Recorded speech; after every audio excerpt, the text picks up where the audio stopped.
This is the part where we wave to the camera because it takes a moment for all of the streaming services to fire up. Thanks for joining us today. Today is Tuesday, May 7, 2024. And this is an episode of the Agree to Disagree show here on the New American Media.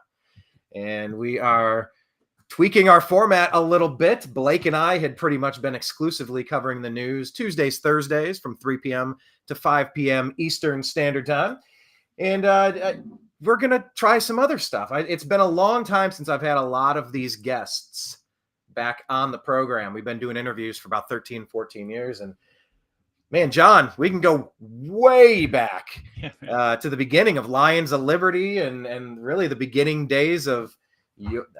I don't know. I mean, your content creation along with us at the New American Media, I suppose. But you were a guest back in the day. And it's like, well, as we start rebooting and bringing people back on, by the way, Thursday, we might have Ford Fisher from News to Share joining us to kind of discuss the protests on campus. He's been to a lot of these, hoping to provide some insight on that, as well as January 6th and maybe the Trump trials, touching on those as well. But John Odermatt, thank you so much for joining us again today. Do you remember the first time we talked? Time we did a show? It's funny you say that, Brian. I was just thinking back to that. I was trying to figure out the timing. So you said 13, 14 years you've been doing this. Yeah. I know I've been podcasting. I've had my podcast for almost 10 years. But I did some podcasting with Mark because Mark did launch the Lions of Liberty podcast first before I started my Felony Friday show. But I remember where I was sitting the first time that I was, on your show. I was living in a different place on Mount Washington, which is in downtown Pittsburgh, in a crappy old house that I was renting. And man, I remember sitting there and I was nervous because I think it was my first time. I think there was video even back then. I think so. It was my first time doing video. And you really kind of nudged me into, that start of, helped nudge me along with Mark into my start of starting my own podcast and creating content. And you were on the front lines with New American Media. So cool stuff. It's still going. I mean, so many people come into podcasting, come into content creation, and they come in and they're a ball of fire, and then they just fade away, man. But sticking with it. I love that. Well said. Yeah, I was thinking about the moments. We have snapshots. It's like I can think about a meal I ate in 7th grade that really was insignificant. Nothing significant about the restaurant, the meal, the company, the conversation. I just remember the scene. And I'm like, Why does that keep coming up? Now, maybe there was significance and I didn't realize it at the time, or my subconscious trying to get me to remember something a different way. But yeah, I mean, like you said, I remember where I was where were you when such and such happened? Well, when I did the Agree to Disagree show 10 years ago, let me tell you where. I can see it. I can close it and see my mind's eye. But what you were talking about, at least, what's great is that you're still going. So many people come in and then I instantly thought of like 5 names. I'm like, whatever happened to that guy? That was a good show. But, I know what happens is you get shadow banned, you get demonetized, you get censored, you get deranked, you get deboosted, you get deplatformed. All of that's happened to the New American Media. And I'll tell you, it really hit around the time the PewDiePie adpocalypse happened, and right around the time I interviewed John McAfee about the Vault 7 data leak dump. I think the title of that was that the CIA got nuked, and then everything went off the rails. Like we lost all the monetization, thousands of viewers, and you barely get anyone interacting. I mean, the walls that are built at Google, YouTube, and Instagram, Facebook, Meta are incredible. So you go, well, what am I going to build a foundation on this? Like, I don't have honest business partners in this space. Now, of course, we never really did the podcast. In podcast, you're kind of your own boss. You get your advertisers and you just build up over there. Of course, there's Spotify issues and whatnot. But, Blake Wally, who I'm using his studio. So Blake has the studio. We share it with Mike Barra. They do a show from Ancient Aliens. I don't know if you know Mike, but they do Toxically Masculine Tuesdays tonight at 9:00. So tune in live if you want. But yeah, Blake has dragged me along as I create content. I live in LA, but I fled Los Angeles. I'm no longer there. Thank God. But when you're close proximity to getting really awesome interviews in person, you go to the conventions, you go to the events. and then sometimes you're not creating that type of content. You're not seeking it out. But yeah, I'd stepped away, and then Blake was like, "Hey, let's go to this thing." I go, "What thing?" He's like, "There's some rally going on." "What rally?" It's a stop the steal something or other. Like, what? "Oh, they're gonna stop this. Oh, so it's a big rally to support Trump on January." Like, so January 6th, we went out there, and that dragged me back into the world. We got just incredible footage that day. We did documentaries about the people behind the scenes, and And of you're course, not in prison, which is nice. well, give it time. Give it. Knock on wood. Knock on wood. I cling to these beliefs that being a journalist matters, and exercising our First Amendment matters. But yeah, we went there, and it kind of dragged me back into it. And Blake was like, "Hey, let's do a show." And he's got some internet issues which prevent us from repurposing it through Opus Clip, and it's not exactly what he was seeing in his mind's eye. But I'm like, you know what? I'm fired up. It's an election season. Let's go. There's a lot of important stuff on the ballot locally and nationally. And, I kind of posed the question to you, is America finished? John, you're doing Lions of Liberty. So that's a teaser. We'll get to that in a second. But we were in the middle of the conversation about how you started Lions of Liberty. Walk us through, just for anyone who has not checked out the program. How did you and Brian and Mark start what you started? Where did it go? At what point did it go a different direction? And kind of like walk us through the creation and the evolution of Lions of Liberty and your role in it. Yeah, and I think you can probably relate to a lot of this story, Brian, because you've worked with a lot of other people on your network, and Blake, and bringing other people that you've collaborated with. So when we started out as a blog. And what kind of gave us the nudge to start a blog and start writing?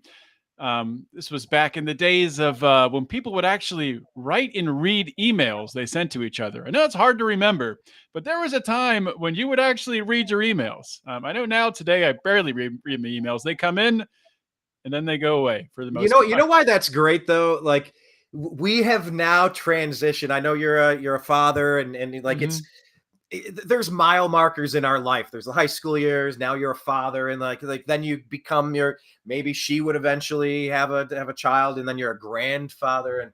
And I remember a time we used to enjoy getting mail in the mailbox. I would read what Aunt Norma's up to down in Nashville, and we'd sit around and read those letters. It meant something. Now it's just bills.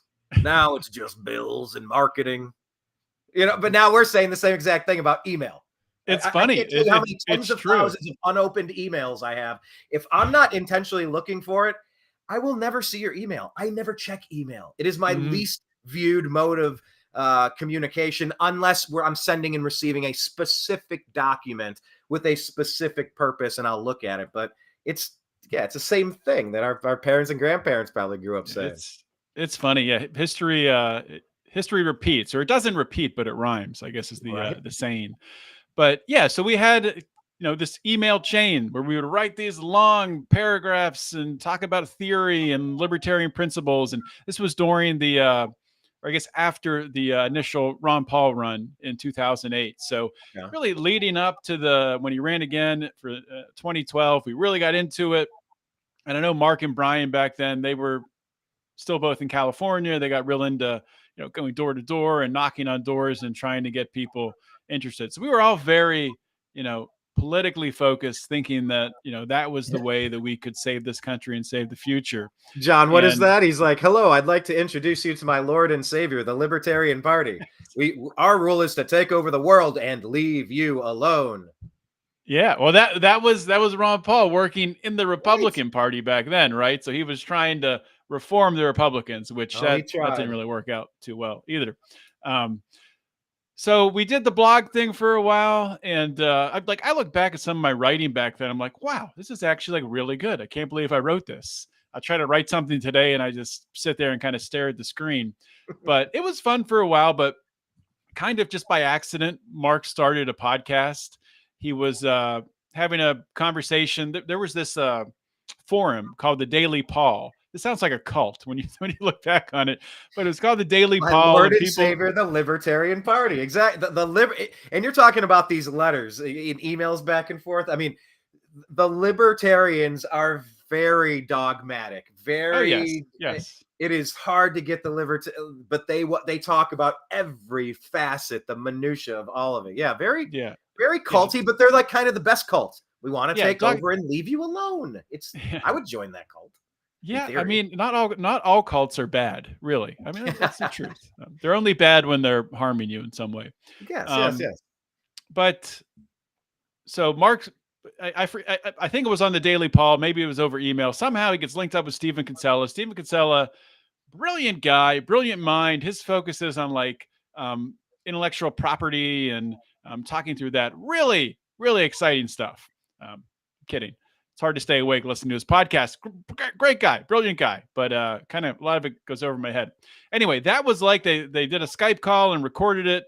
And Stephen Kinsella's like, just make a podcast out of it. And Mark's like, what are you talking about? He's like, oh, you just go to one of these platforms and you post it up and it goes out on whatever it was called back then. I think it was actually still iTunes back then. You posted it on Apple iTunes.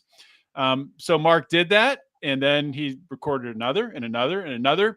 And this was back when there was like no competition in podcasting. So, and still today, everyone wants to talk in a podcast, but still you could get like really big names in the libertarian sphere because there were no other podcasts quite easily. And so Mark lined up a bunch of guests, and this podcast grew and grew. And we had the Daily Paul that we could promote it on. And it exploded into getting like thousands of listeners per episode pretty quickly. Watching the comments here, Liberty Bibberty. I love that. That commercial is pretty great. Liberty Bibberty. Yeah, Liberty, it's one of the best Liberty. commercials. My daughter loves that commercial. She's like a commercial connoisseur, but that's one of her favorites. So I would appear on Mark's show talking about criminal justice issues. That was kind of my forte. And over time, we realized we looked at numbers. We looked and we saw, oh, there's thousands of people listening to an episode of this podcast, or there's hundreds of people reading this blog. So we're like, why don't we stop writing so many blogs and make more podcasts? So I launched Felony Friday, which initially I was just going to, talk about crazy things in the criminal justice system. And the show kind of took a mind of its own.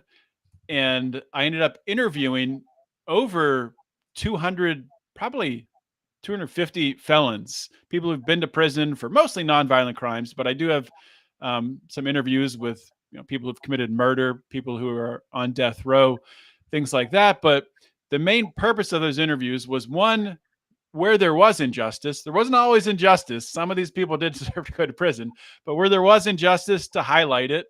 But also in the times that, people did serve that time, even for a crime where they deserve to be in prison for sure, highlighting how people got past that, and really some incredible stories of people getting through that obstacle and getting actually reformed by the prison system and coming out on the other side. And maybe not getting reformed by the prison system because it's so broken, but taking that accountability on themselves to change, self-actualizing, to make those changes in their lives, to come out and contribute to society and start a business and things like that. So that's what happened with Felony Friday. That went on for a few years until COVID hit, and I can keep going unless you want to ask any questions about Felony Friday.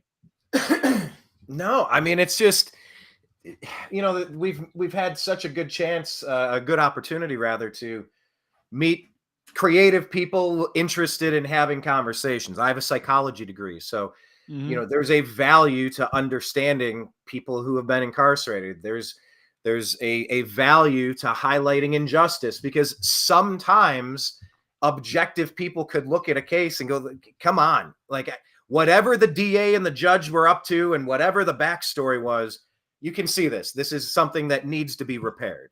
And then, of course, whatever people did do, there is an aftermarket. There is a second chapter. There is there's a next scene. What does that look like? Right. The people that are leaving these places, are they any better off?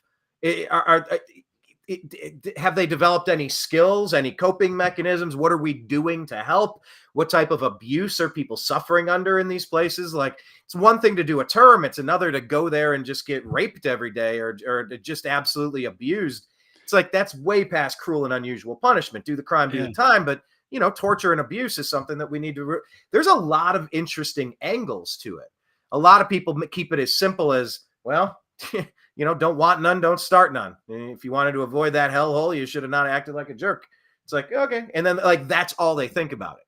But like, I love studying the human condition and like digging a little bit deeper into these topics. So, I mean, the stuff you must have covered, was there a particular incident? Like, were you able to move the needle and fix a wrong?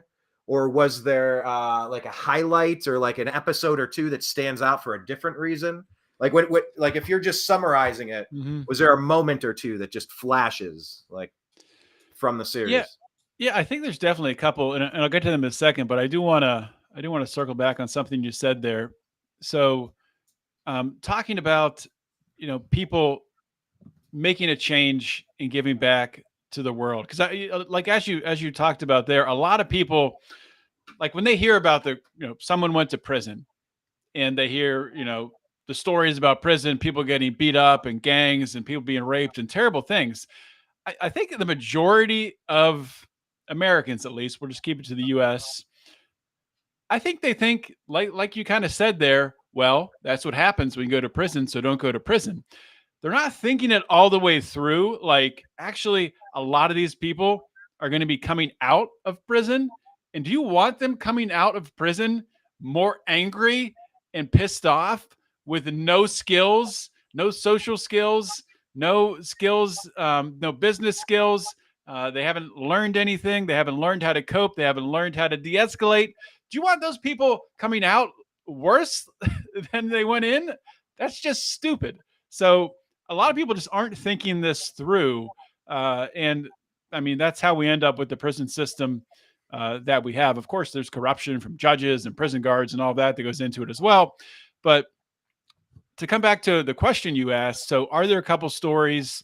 The one that always comes to the front of my mind, because it really encompasses not only what I did with Felony Friday, but also my new show, Finding Freedom. So a guy by the name of Cas Marte, and he went to prison. He was living in New York City, selling drugs, and this was before Uber.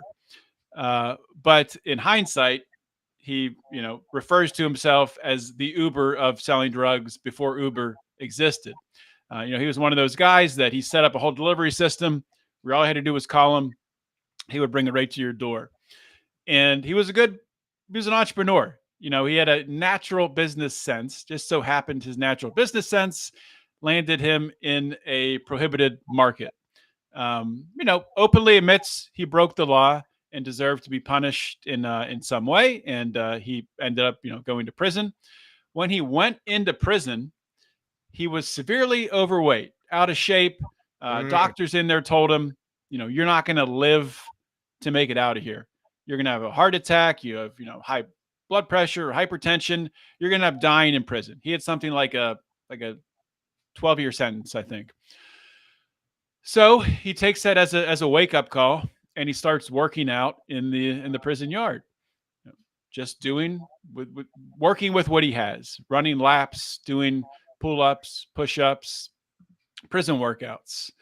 After a while, he starts losing weight. He starts getting in shape. Months go by, and other prisoners start to notice. They say, Cas, what are you doing? You're looking good. You looked terrible before. Now you're looking healthier. Tell us how you're doing it. So they start doing these prison workouts with him. And he continues that through the rest of his sentence, ends up getting released. And he still has in this mind, he's pretty much taught himself a skill in prison, how to work out and how to teach others how to work out as well. So he's developed that skill on his own, basically. So kudos to him. Gets out. He's working out in New York City, out in parks, doing the same thing. Same thing happens.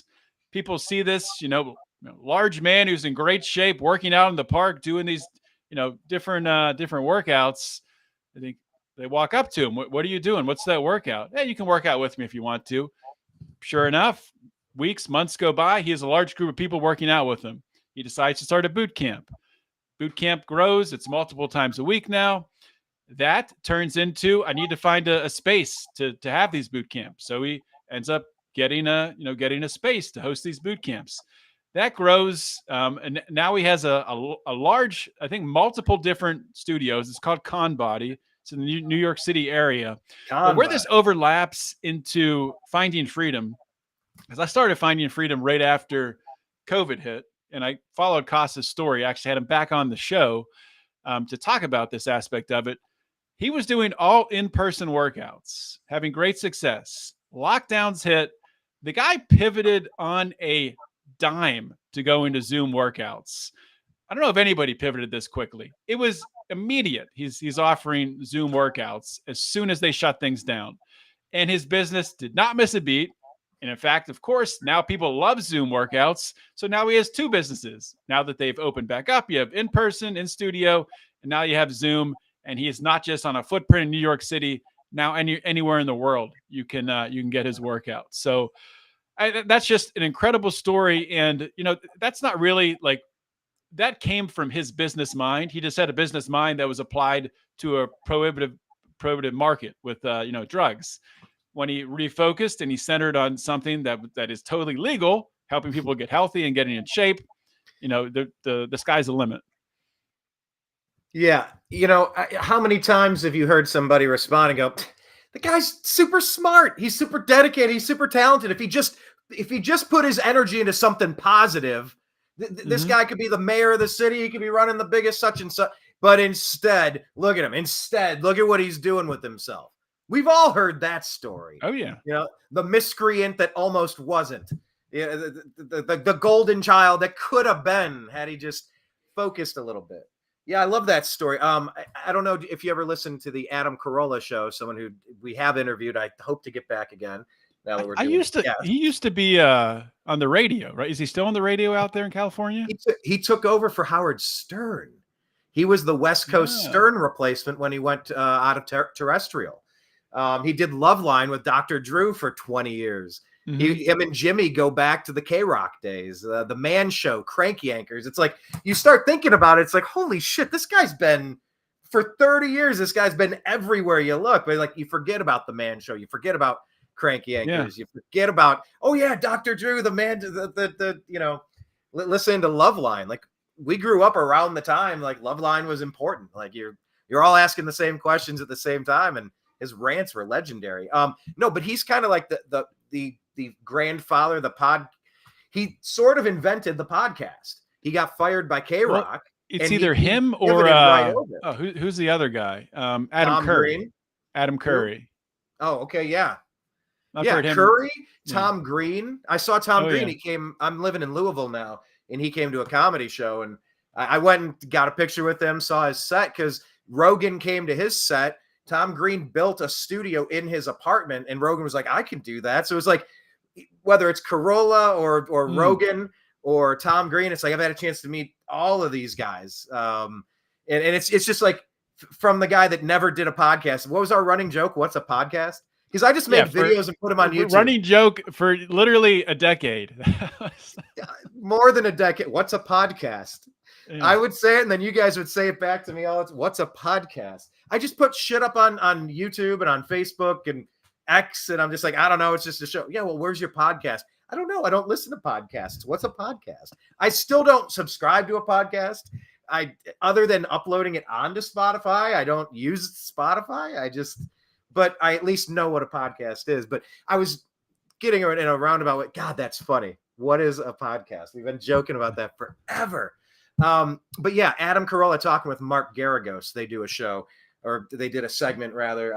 And they were just talking about how your client, because he's represented so many people that go to prison, you will come out in shape, the best shape of your life. Like, it's not all bad. It's not all bad. You can go ahead and pivot and focus on some important stuff and really fix your body. How many people have a chance? So yeah, during COVID, I think a lot of us had a chance to consider our priorities. If I say the name Harry Mack, do you know the name Harry Mack? Sounds familiar. Who is Harry Mack? Perfect. Oh, that'd be a good T-shirt or a good hat. Who is Harry Mack? Saw him in Nashville last year. He's a rapper and he's Oh, improvisational. okay. Yeah, I saw him doing a reel of him on Instagram doing an improv rap for the New York Yankees recently, Yes. like a Yes. couple weeks ago. Yeah. He's done it in a room full of like Pedro Martinez and other Hall of Famers. Mm-hmm. He's done, I think NBA. He's now making the rounds. Now he's on TNT. Now he's with the Yankees. But let's go back a couple of years. Pre-COVID, he would walk around Venice Beach. I lived in Culver City, and he was in Venice Beach. I didn't meet him out there, but he would walk up and down the pier in the promenade area, the Santa Monica Pier and whatnot, and he'd have a little boombox and he'd play some tracks and he'd just give me a few words and I'm going to go. And so he was doing this walk and talk kind of, like jaywalking with Jay Leno or something, a man on the street type hip hop, rapping, improv. And then COVID hit and like people were not congregating out. Like, it's so weird that we lived through this COVID moment. It doesn't even feel real. It doesn't even seem like it happened. But for him, I mean, the thing that gets me about the COVID moment is that people just don't want to talk about it, and it was such a transformational moment in a lot of ways. As you're talking about Harry Mack there. So Harry Mack never would have got his big break probably if COVID and the lockdowns didn't happen. So, I mean, there's weird things that happen that come from it, but I always try to talk about it. I mean, I know there's a lot of bad, obviously, that's come from it. But I think we need to keep talking about it because I think especially on the left, a lot of people just kind of want to just let's forget about that. Let's sweep it away. No, we can't. They'll do it again, and the plan Yeah. is to do it again. And it's not, oh, you mean they're cooking it and they're going to release it? It's like, well, regardless of where it comes from, and yes, they are, and yes, they could. We kind of need to learn our lesson, and nobody held anybody accountable. That'd be a good place to pivot. I like that. But wrapping up the Harry Mack thing, I think his talent was so. Occasionally, you see someone like a Mike Tyson that just knocks everybody out. Harry Mack, person to person, he knocks them out. And so he pivoted into Omegle bars. Omegle kind of teams you up like randomly. It's like a spin a wheel and boop, it's two people on a screen and you're just talking to random people. So he went to Omegle bars and that's when he really took off. But yeah, the talent was immeasurable. Over to COVID. Fine. Yeah, we can go there. Like, it's weird because so many of the things that I knew about COVID were right from the beginning. We were censored and demonetized the entire time. And we lost access to our sites. And by the way, this is something that I usually keep scrolling at the bottom of every one of the pages. For countervailing views, please visit cisa.gov/rumor control regarding elections. Oh, yeah, we're going to talk about that. Go to the WHO website, who.int, and cdc.gov and cdc.gov/vaccines, specifically regarding medical issues, vaccine-related medical claims, and political implications thereof. Not that it matters because they did take a video of ours down from a couple of months ago because YouTube, Google is awful. Almost as bad as Instagram Meta. But I digress. That whole time period of being censored, talk about your shift in what you were doing, the content you were creating. You kind of made your pivot around that time. And on a greater level, on another perspective, what is your takeaway from the crazy years of COVID and the lessons we've learned and the lessons we haven't?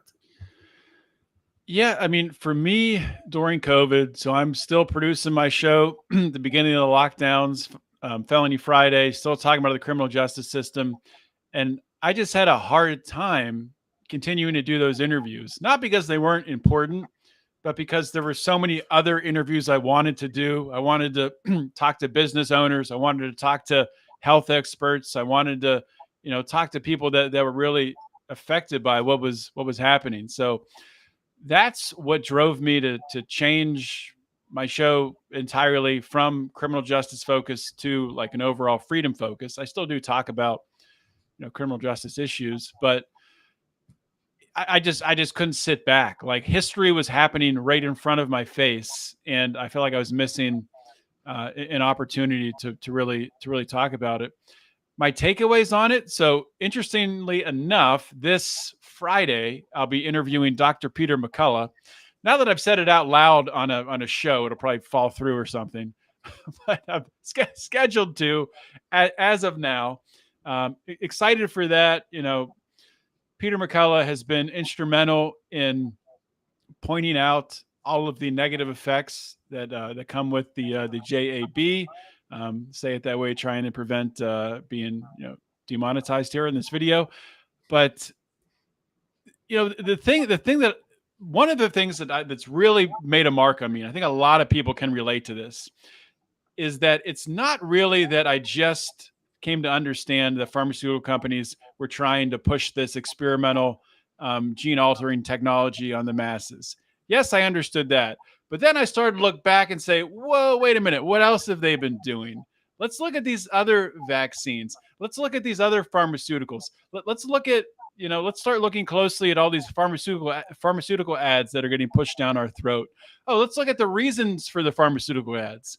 Why are pharmaceutical companies putting pharmaceutical ads when you're watching an NFL game or you're watching late night TV and you're getting inundated with all these ads? People aren't stopping during the game and calling their doctor and saying, I need to get me some, Prilosec or whatever. No, that's not the reason why they're doing that. They're running the ads to pay off the networks so the networks don't report negatively on their products. It's pretty simple. It's a Quid pro pay to quo. play. This for that, please. Give me this, Yeah. and I'll give you that. And yeah, that's exactly what it is. So that was a huge eye-opening moment for me. And you start to realize it's the same thing with these mega food corporations. These mega food corporations running their ads for their garbage, sugar-filled cereal, or whatever else they're trying to push. And the new thing now that's coming out, which is a hot topic in conservative and libertarian circles, is this fake meat, this lab-grown meat that's being produced. And Ron DeSantis down in Florida just banned it. And you have this large segment of libertarians who are saying, well, we shouldn't ban lab-grown meats. Allow the free market to dictate, what's on the grocery store shelves. The old me 5 years ago would agree with that. I would say, yeah, let the free market sort it out. The me today that's been through lockdowns and COVIDs and understands how these models work, marketing models work with these mega corporations, they are going to shove it down our throat, and it will reach a point where that's all we're going to have if we don't push back and ban it. I mean, that's going to happen. I mean, not to get too off the rails here, we can talk about, a central bank digital currency and CBDCs that can control and dictate what you're allowed to eat and turn your money off and on. So it's crazy stuff. I forget the question you answer me, but now we're talking about lab grown meat and CBDCs. So there you go. No, I'm over here. No, it's wide ranging. I shared this out earlier today. By the way, make sure you're following the New American Media on X at American_media_. Follow John at JOHNODERMATT. That's John Odermatt at John Odermatt, and at Lions of Liberty. Do you have any other @s on X that you want people to do to check out? Rather, Felony Friday, that's it for X. On Instagram is at John Odermatt as well, and at Lions of Liberty. So those two work there too. Perfect. Yeah, one of the stories that we shared was Bill Gates talking about experimenting on the public. It's the food, it's the medicine, and it's a question of, is this something that we want to participate in? Is this the new normal? Are we going to go down? And I don't know if you noticed this, John, but as you're looking here, I think I'm sharing it on the screen. It took me to another. Yeah. I don't know if you noticed, but the flag is upside down in our new logos. Did you have a chance to notice that yet? I did not notice it, but that means that the country's been taken over, right, by outside forces. We are truly a nation in distress. Mm-hmm. And it's important, like you were saying, the conversations with felons, there's a lot to glean. There's they're good conversations, but in the grand scheme of things, there's some real big stuff happening right now. There's some enormous ramifications for grand plans of war, of genocide, of domination, of censorship, of silencing, of freedom and liberty forever. So that's, back to the question, is America finished, John, as you pivoted during COVID and moved from Felony Friday to Finding Freedom? And by the way, when you talk to Dr. McCullough, please pass along. I would like to invite him on to Agree to Disagree, if you would be so kind. Sure. I don't know. He would be a great conversation if you would be so gracious with my request to do that. Because there's a lot of us who went through COVID and we knew the story from the beginning, but we were just completely gaslit to believe that no, it's not a lab leak. Well, what did Jon Stewart say? Well, pangolin kissed a bat. A pangolin. It's in the Wuhan. That Jon Stewart bit with Stephen Colbert. I know you know the one I'm talking about. It is one of the best bits of all time, because Colbert is such a disgusting shill, and Stewart just went there because it's what we were all thinking. It was obvious. It was a hilarious bit, but it was also true. And everything we knew, we suspected to be true, and we were silenced. Our tweets were deleted. Our pages were removed. Our groups were silenced. Our personal profiles shut down. Monetization lost, all of it. Why? Because we're trying to engage in science. Science must fight a daily battle of hypotheses that contradict and challenge whatever they claim to be. Nothing is proven true. The God that you worship, the flying spaghetti monster in the heavens above, who will snatch your soul where you can play a heart on a cloud for eternity. It is your right to believe whatever the hell you want to believe. But that's not science. Fauci, I am the science. Oh, you said something about Islam or Judaism or paganism. You must be silenced. I am the silence. I am the silent. Science turned into I am the silence. Yeah. And that mentality, the mind virus, wasn't that a McCullough phrase? Didn't he come up with the mind virus phrase? I don't know. I'll have to research that. I feel like he might have coined the term mind virus. Yeah, check that one out for that interview. I think it was him and Rogan. But as soon as they said mind virus, that phrase went out and you go, yes, these people are damaged. The ones who are marching in line, in lockstep, the brown shirts, the useful idiots, the people that just bought into the propaganda and the gaslighting. It's something I never thought we would live through. It changed the amount, the frequency, and the gusto with which I created content. Everything. And then as the topper, once I figured out that you're fine if you take vitamin D and zinc, and as long as you're not morbidly obese, you'll be fine. Or if you're not 95 years old.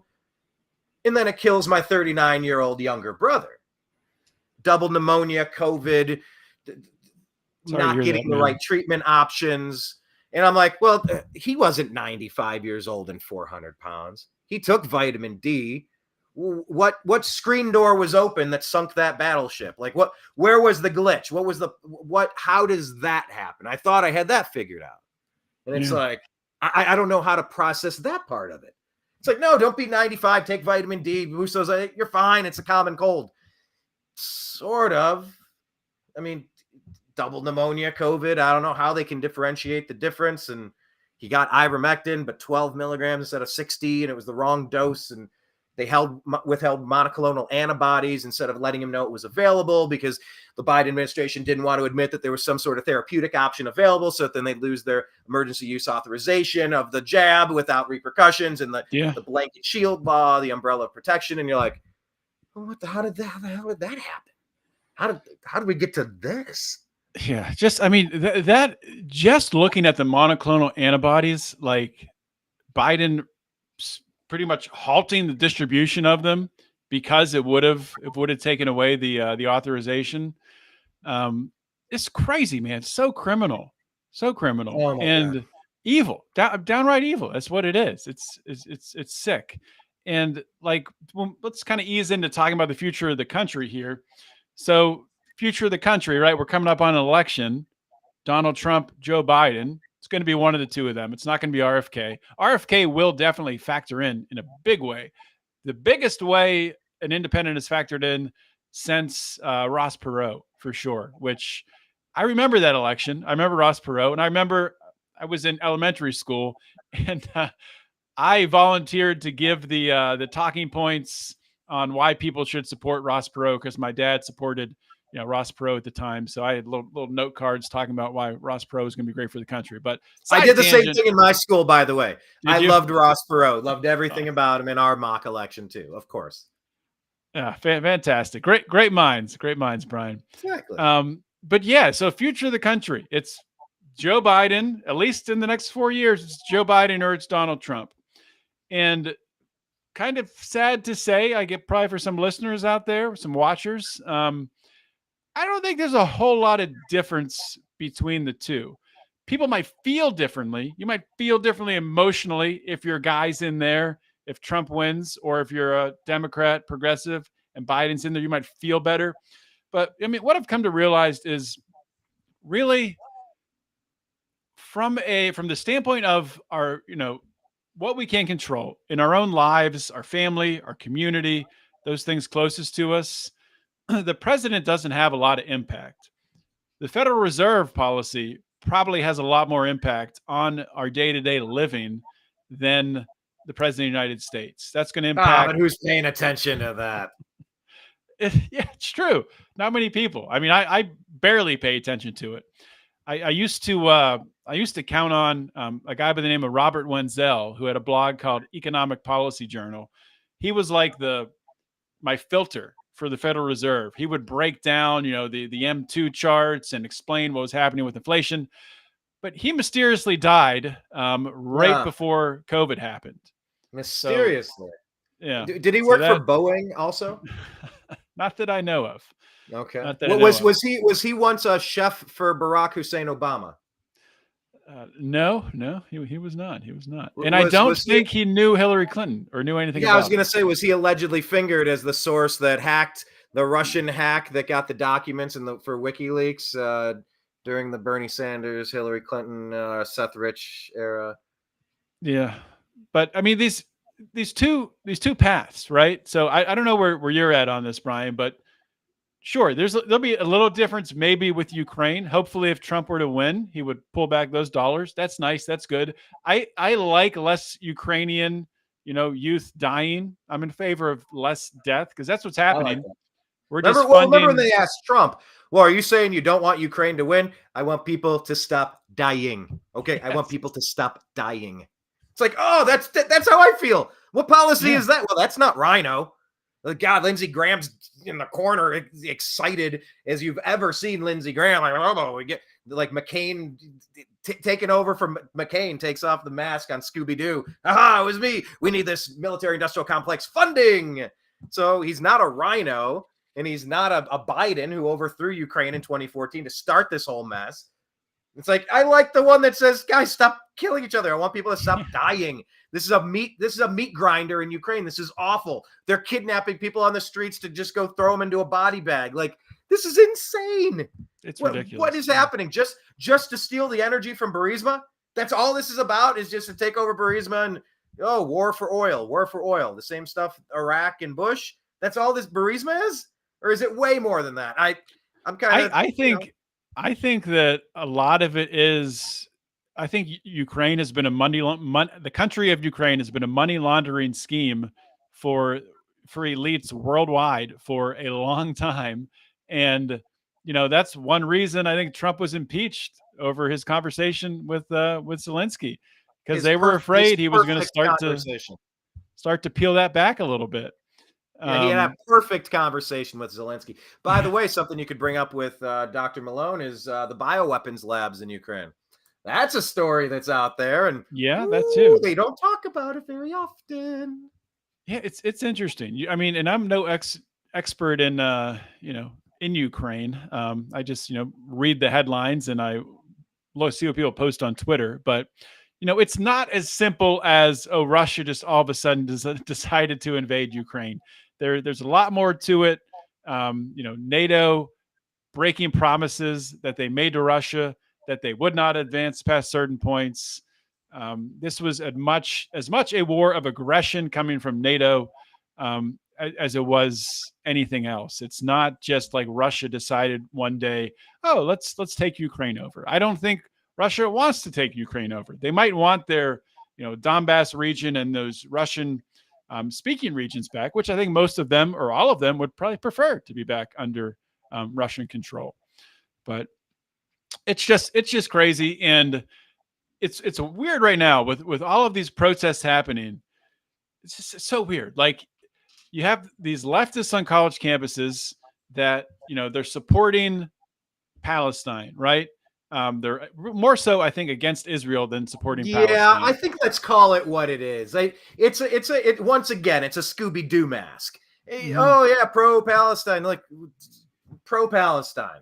Have you been to the place? Do you love Palestine now? You're an expert on Palestine. You love how Palestine's run, or is it just you don't like the other? Oh, we hate the other guy. Aha! We'll just lead with that. Well, we can't lead with that, or else we'll get in trouble. That's why we're covering our face. Aha! Okay. By the way, let me put one button on the Russia thing. They've tried to pin Russia on Trump for 8 years now. It's insanity. The hard-on that they have to just focus on Russia, pin the tail on Russia. It's like Wesley Clark saying we have a plan to go into 10 countries in 10 years, and it's just like they just get fixated on pin the tail on framing Russia, and we want to risk a nuclear war over what? When was this voted in as policy? But then you hear the stories. It's like, well, Russia has often offered and asked, can they join NATO? Nope. NATO only exists to destroy Russia. It's like, well, can we advance past the 80s or 90s? Or like we're still in this thing where you're trying to destroy us because you can only want to be destroyed for so long without doing something to say, you're in my personal space. And as the Ukraine, AKA United States, by proxy, kept pushing closer and closer through Ukraine into those regions, of course there's a pushback. Just like in Palestine, Israel. It's like, how many times can you get butchered at a music festival? You lose 1,200 people one day before you go, I am tired of getting attacked by you people. We're done. We're ending this now. It's going to get bulldozed. We're sick of it. It's like if my neighbor kept attacking me 2 doors down, at some point, I would kind of get tired of it. So, yes, Russia, Gaza, Ukraine, all a mess. Yeah, I mean, the interesting thing about the protests, though, is people are calling them anti-war protests. I don't think they are anti-war protests. If they were anti-war protests, they'd be talking about Ukraine as well and ending that war. The approach from the protests has not been good. I mean, I'm anti-war. I want both wars to stop. I will say that, Israel is at some fault in this situation as well as Egypt. People don't bring Egypt into this. There's also a border on Egypt. There's also a border between prison Egypt and Palestine as well. It's an open air prison in Gaza. What's the word? Apartheid state. It's an apartheid state. It's an open air prison. Well, where's the representative from Egypt to explain themselves? And by the way, since it was the Iran money that funded the attack and killed 1,200 people at a music festival, why don't we just take enough land to create a new Palestine in Iran as reparations for the battle and just say, you know what? Everyone out of here. You've lost your privileges. Here's your new country. It's in Iran. Iran, mess around again, and you're going to find out again. I mean, I know that's ridiculous, but yeah, it's hard to pin blame precisely. But there's a lot of it to go around. And there's a lot of falsification of motivation right now. Yeah. And I think, I do think people are dying. People are dying in Ukraine. People are dying in Gaza. People are dying, which is awful and terrible. So, but I will say after that, though, it's hard to say like after people are dying, but just like kind of related to that point, I think it's going to be surprising because I honestly, I'm starting to get to the point where I do think Trump is going to win. And I think this is almost kind of pre-planned. People think that there's these two parties, the Democrats and the Republicans, and, they're going to war with each other. And I think it's a little more complicated than that. I think there's other elites that are in control who you'll kind of see what you'll see happen is Trump will win the election, and then things will just kind of calm down in the Middle East, and things will calm down in Ukraine and Russia. You might see things intensify around Trump and them going after him when he does win the election, but these wars are very orchestrated. And honestly, a lot of it, I don't understand the full reason why they're orchestrating some of these wars. Maybe they're just distractions from something else. Maybe they're just a way to pump up some of these military industrial complex, corporations to pump their numbers up. It could be as simple as that, which is Those are totally rookie numbers. You gotta pump up those numbers. Those are rookie numbers. So I don't know. What are your thoughts on this election? Where do you stand right now with where you think things are going? Well, on the point of money laundering and military industrial complex that Eisenhower warned us about. Yeah, go back. You can check out interviews with Laura Eisenhower. I forget how she's exactly related to Dwight, but she's a firebrand. Really? Interesting. Laura Eisenhower. She said, what was the title of one of our shows? Like a vote for Hillary is like something, a vote for demonic Hillary. I believe it was something she said during the interview.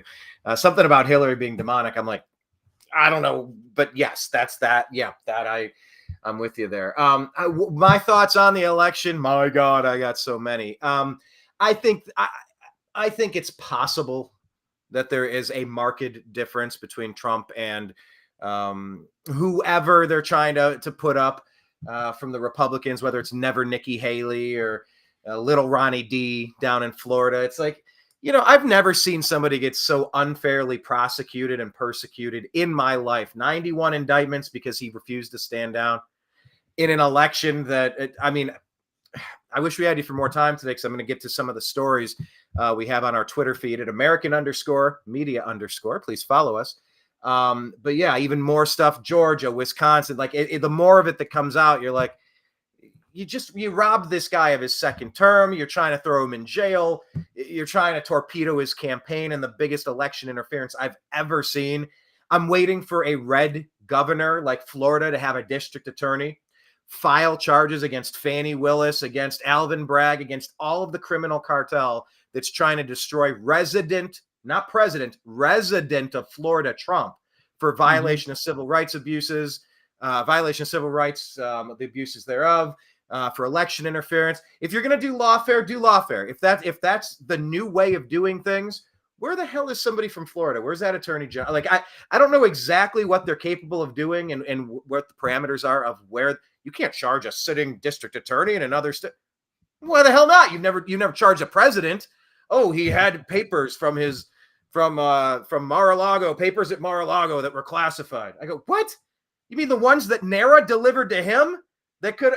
They handed him the documents that they took and tagged as being erroneous, right? Allegedly. Who knows what they packed him with? They're trying to set this guy up. So on a level that I've honestly, never seen though, before, I think the indictments help him. I think the indictments help him fundraise, and I think it helps the best thing Trump could say, and my advice to President Trump is the same as it was 4 years ago. Just less of you. Let Biden step in it. Let the awful Democrat policy. You don't need to one up. You don't need to manhandle. You don't need to strong arm. You don't need to raise your voice. You don't need to keep repeating and talk over somebody to dominate a meeting. Trump, back off. The less you say, the better at this point. He should have done it with Biden 4 years ago in the debates, although the debates were rigged against him too. But the problem with that, though, is, Brian, you're talking about Donald Trump, and he's led, what, is he 77, 78? Long time, a lot of years living one way, where he is the exact opposite of what you're asking him to do.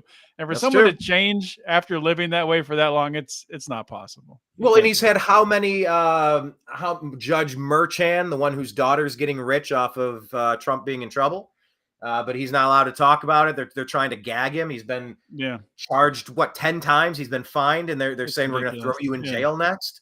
They're going to try to Mandela him. And then what is that? Chip? It wasn't Chip Roy. Who was the guy? He's proposing legislation that you can strip a former official of their Secret Service so they can Jeffrey Epstein him in prison too.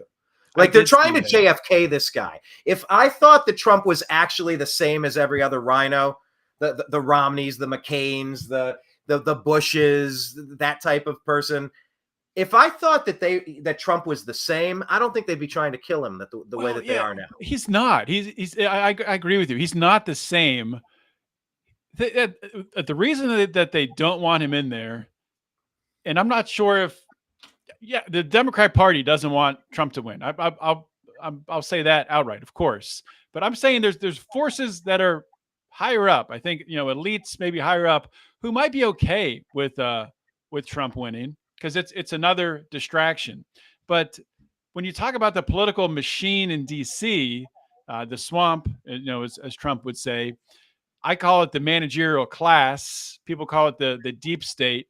I think it's really just people who have built a life in DC, who are career bureaucrats, who their incentive is to continue being career bureaucrats and to get promoted being career bureaucrats and to get a bigger budget being career bureaucrats. There is no incentive to shrink anything, and there's no incentive for any of those people in the managerial class in DC to help someone like a Donald Trump in any way, who isn't owned by anybody, who could come in and Javier Milei a whole agency. I hope he does if he gets reelected. But that's obviously, they don't want that. So you have every mechanism in the political swamp working against him. And I honestly don't even know if he gets elected, and I think he will get elected, how he's going to find enough people for his administration, because you can't trust anybody. And that's the mistake he made last time. He trusted a lot of people that he shouldn't have.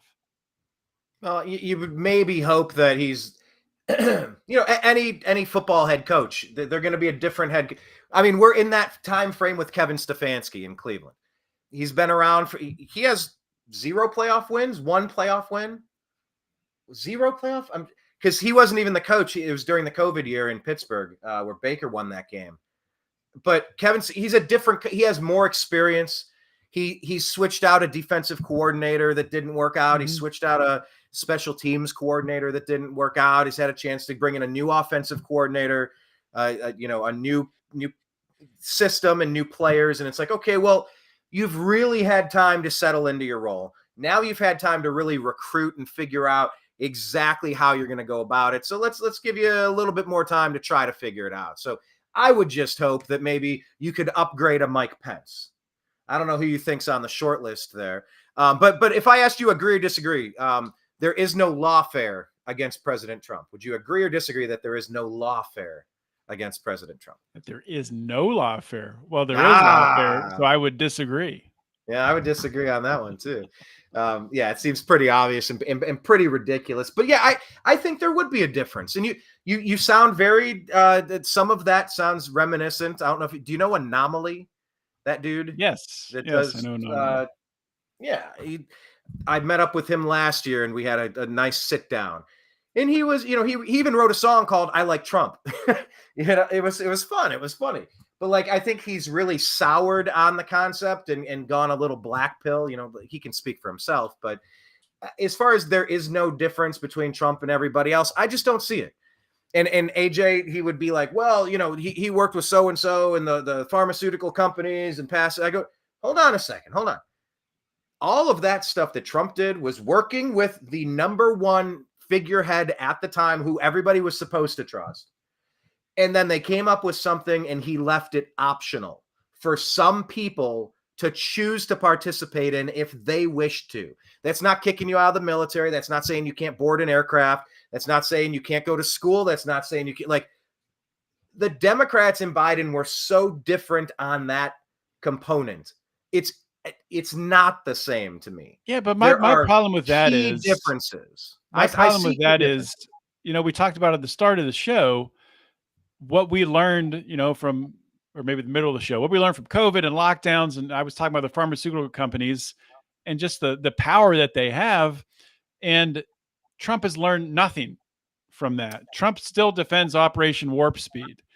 And Operation Warp Speed was terrible. I mean, it released an untested gene-altering technology on the world. And Trump gave it the green light. And for all I know, he would do it again. It sounds like he would do it again. He's proud of it. He keeps bringing it up. That's one thing that Trump should stop doing. He needs to, if he wants to win, he needs to stop bringing that up. He's talking about it too much. Once again, but remember how shut down things were at the time, and they were trying to use it to bludgeon Trump with. That was the main thing they were aiming at. We just want to make sure that he's in trouble. We wanted to wreck the country long enough, and it was kind of like a wild card. It's like, hey, look, they've been working on a thing. They have a thing. You can get the thing.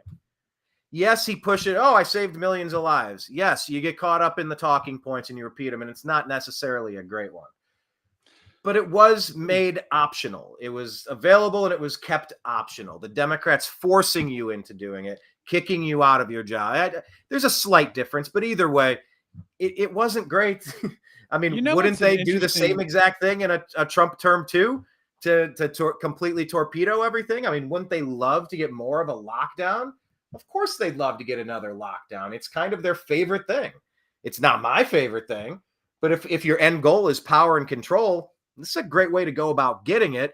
And we haven't set the safeguards in place, and we haven't made sure that the people responsible for abusing our civil rights have been punished.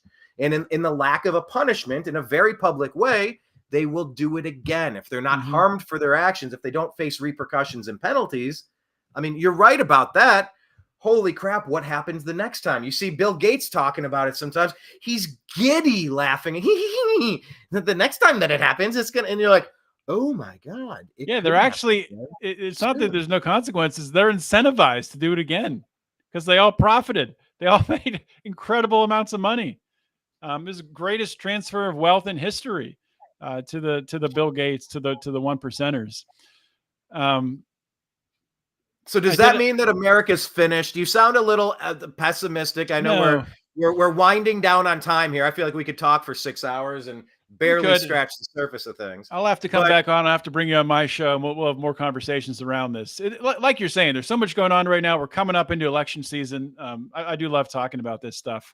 But is America finished? You let me know and we'll schedule that. I like interesting conversations with interesting people. We can agree to disagree on a topic and we can move along. And we don't need to get bogged down on it and just keep repeating till we yell at each other and dislike each other. But yeah, absolutely. But with all we don't have to get all libertarian about it, if that's what you want to say.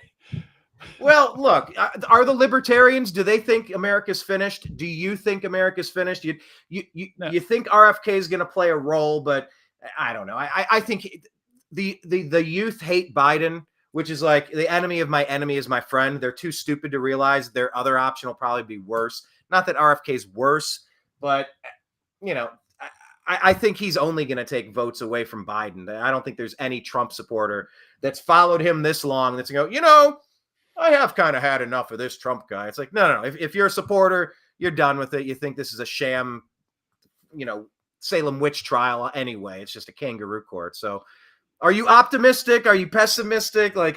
Is America finished, John Odermatt? I'm optimistic on the future of America. I have a daughter, 8-year-old daughter, so I really don't have a choice but to be optimistic. Okay.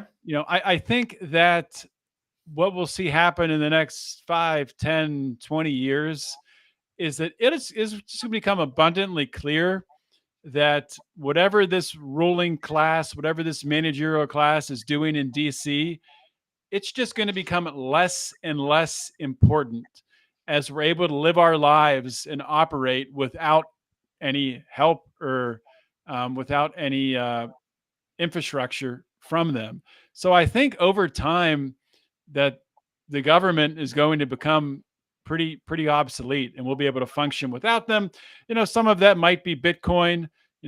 Some of that is just technology's advancement and the ability to, get information so quickly from anywhere and compile it into, complicated quantitative models using AI very quickly, that we're just accelerating so quickly that it's ridiculous to think that 50 senators or all the congressmen and women in Washington D.C. that we got to wait on them to sign a piece of paper and make a decision. The world's just going to move on without them, and they're going to be left in the dust. So I'm optimistic about that for sure. Okay, well, good. I like a little bit of optimism. I listen to some people. I try to kind of go back through and cycle through shows. I don't know. I probably have a regular rotation of maybe 50 shows. Out of those, maybe 25 I kind of keep going back to. Styx Hexenhammer, he's one of the dudes. And the show he does, he says it all the time that this is a no black pill zone. I'm not taking the black pill. I'm gonna fight while I can. While I got breath, I'm giving it a shot. And that's actually what I told John McAfee in that conversation was, as long as I got a breath to take, this might be my only shot to say what I have to say while I still have the use of the internet. I'm trying to put some sanity out there into the world while I can. Do with that what you will.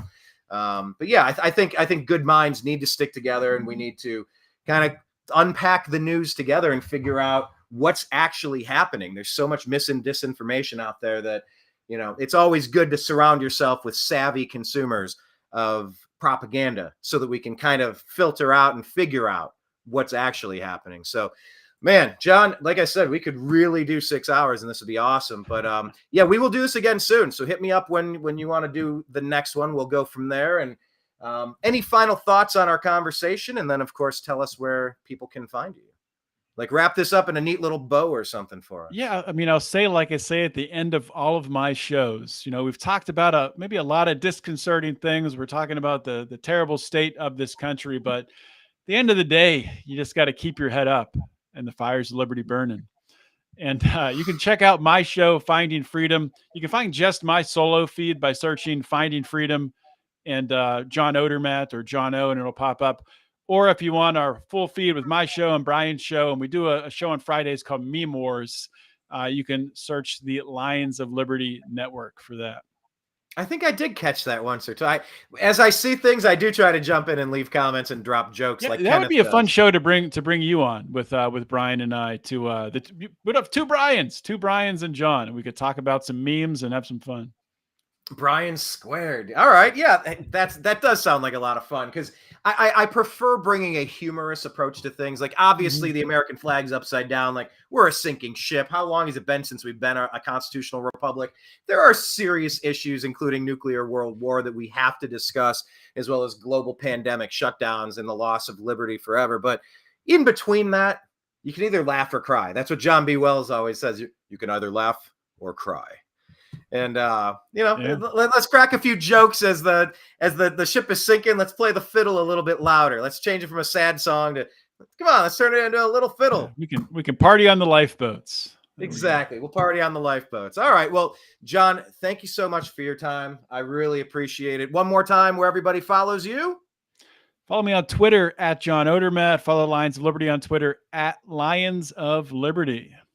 Heck yeah. Thank you, Brian. Well, I will release you back to your day. Thank you so much. To be continued. Check out John and Lions of Liberty and all of his content, Finding Freedom, etc. To be continued. And we will cover the news now. Thank you, John. You take care. All right, everybody. There goes John. What I would like to do now is a second segment. Please hit subscribe. Follow us in all of the places. Once again, we are on X at American_media_. Here is our feed on the page. Also, go to thenewamericanmedia.com. That is our homepage. On the right-hand side, you can find our X feed and our Facebook feed. Facebook has a page for the New American Media. We also have a private group called TNAMS. TNAM is, of course, the New American Media. TNAMS_S, the Agree to Disagree Show. Private group. If you hit subscribe or try to join it, it'll ask, how did you find this private group? And say, Brian invited me. Facebook, Facebook has a very nice platform, and it's a great way to constantly share stories and build the conversations. We like that network. So find us there. On Instagram, The New American Media is our page. On Telegram, we're TNAM and TNAM Chat, TNAM and TNAM Chat. On Rumble, we are The New American Media. On Spotify, the Agree to Disagree Show. On Truth Social, we are The New American Media. And patreon.com/The New American Media. If you like what we're doing and you'd like to subscribe and buy us a cup of coffee a month, or shoot us $100 a month or $1,000 a month, you have the option on Patreon, and it's all appreciated.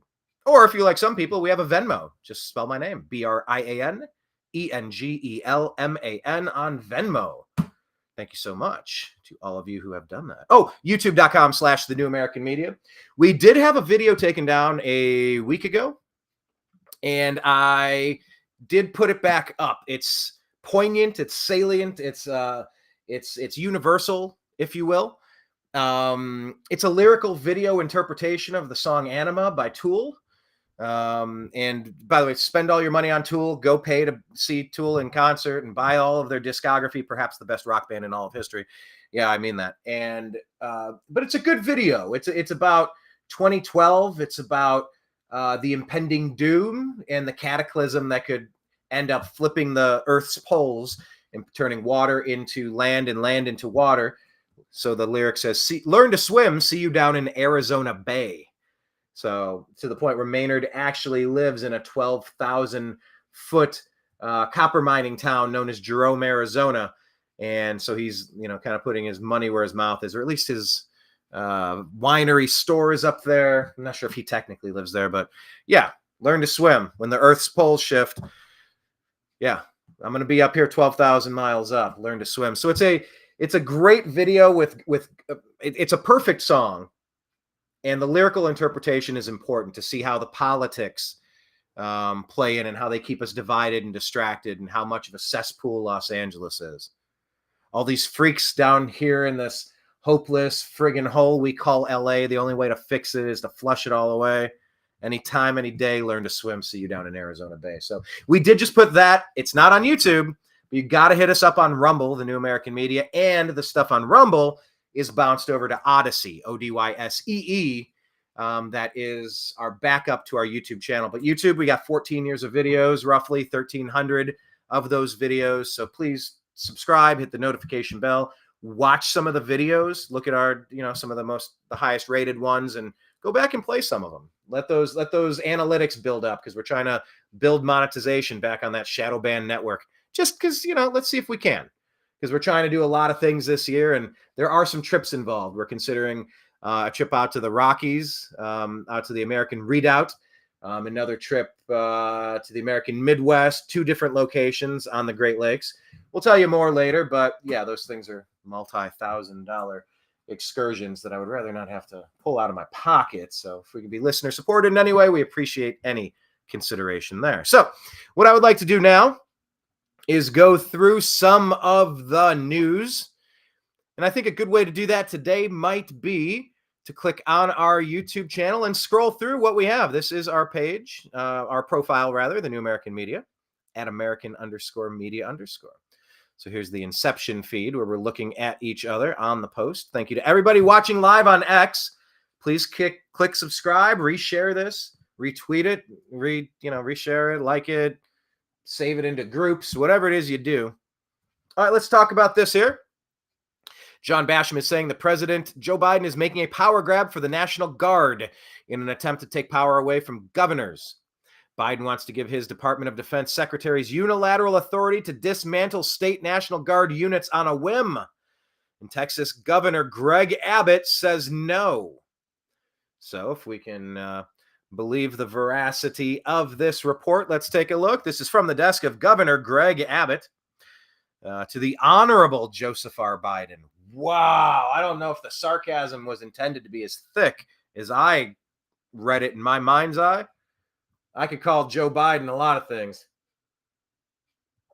I don't think honorable would be at the top of that list. But this letter says, Dear President Biden, the Texas National Guard plays a crucial role in protecting over 30 million Texans. In recent years, members of the Texas National Guard have heroically responded to hurricanes, wildfires, and a variety of other natural disasters, including the one at the Texas-Mexico border. Most recently, the Texas National Guard responded to the largest wildfire in Texas history with aircraft to dump water with an MQ-9 Reaper to assess the situation on the ground. During COVID-19, the Texas National Guard deployed over 4,600 troops to support 17 state agencies in all 254 counties in Texas. Blah, blah, blah, blah, blah. Okay, legislative proposal 480 put forth by the U.S. Department of the Air Force poses an intolerable threat to the Texas National Guard. That proposal would give the Secretary of the Air Force unilateral authority to transfer Air National Guard units to the Space Force without first obtaining gubernatorial consent. How weird. Although the Texas Air National Guard does not have these types of missions, I strongly oppose any attempt to sideline governors when it comes to their respective National Guards. Yeah, don't overstep your boundary, pal. This is what we call checks and balances.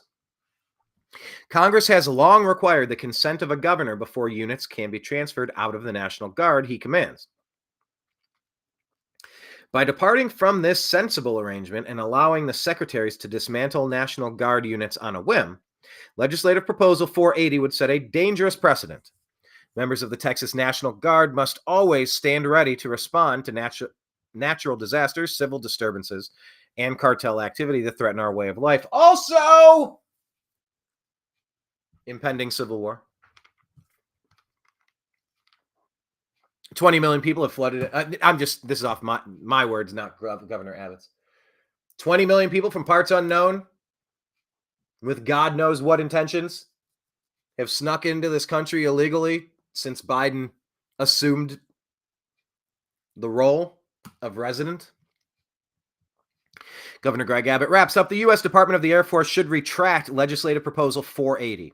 Instead of attempting such a power grab in Congress, the U.S. Department of the Air Force should work with the affected governors to build up the Space Force in a way that is consistent with federal law. Well, all right. Have you heard that one? That's pretty important. All right, here's a clip. Maybe I'll play this one for you. This is about the FBI. I alluded to this story. Here, let me go full screen, if I can. Oh, I guess I am full screen. Actually, that works fine. Let's keep that there. I'll stay small. Sorry, I started talking more and I needed a Ricola. I don't know if you can hear it clacking around in my mouth. If so, I apologize. Okay, so this is a segment from Fox from Tara Bull 808. This is a good account to follow. I like this one. I have invited this person on the show. I'm going to need to keep inviting him until they join. I do want to book Larry Elder. He said, send me, here's the email, send the request. So I haven't talked to him in a long time. Great catching up with John Odermatt today. Should probably bring Brian McWilliams on. Didn't have a chance to talk about Mark Claire with Lions of Liberty. This is going to be fun. I'm just changing the format of the show again. This is primarily what I did and what I used to do. I like the personal conversation pieces, and I also like having 2-hour shows to expand on topics. I kind of like both. Anyway, here's Maria Bartiromo, I believe, discussing this. Let's just hear it in her words. Yeah, so that famous photograph, what we have now learned, and the government has had Jack Smith. The famous photograph that he's discussing is about, President Trump illegally had classified documents. Oh, like you mean like Bill Clinton had in his sock drawer? You mean like Hillary Clinton had with her illegal private servers that she smashed to bits? Oh, that one? Or like the documents, the classified documents from when Biden was a senator that were stacked up in boxes next to his cokehead son's convertible in the garage. Is that what we're talking about? Oh, yeah. Go after Trump, though. But what I alluded to talking to John Odermatt is these are the boxes that they gave him. He has no idea what's in these. They're trying to frame him. Let's let this segment say its piece. Photograph, what we have now learned, and the government has had Jack Smith and his prosecutors have had to admit that was staged, and those top secret classified sheets that all the public saw and said, oh my God, look at those top secret documents, those were placed there by the FBI. And what Jack Smith admitted in court this week was that, in his word, they mishandled the classified documents and misrepresented those to the court. Let's get that one more time. Jack Smith needs to be indicted immediately. The FBI. What Jack Smith admitted in court this week was that, in his word, they mishandled the classified documents and misrepresented those to the court. Mishandled and misrepresented, folks. He's being framed by people who should be charged with civil rights abuses, election interference, and treason. That's a kind way of saying we tampered with the evidence, then we lied to the court about it. And they got caught when President Trump's lawyers and the other co-defendants raised this issue and said, look, the documents here don't match up. The documents that were presented to us don't match the digitally scanned records of when they were taken from Mar-a-Lago. And Jack Smith, not only did they tamper with that and lie to the court about it, but he's now admitted to the court that he doesn't know how that happened. He's claiming he doesn't know how... He doesn't know how it happened. So either he's completely incompetent or his legal strategy is to claim ignorance.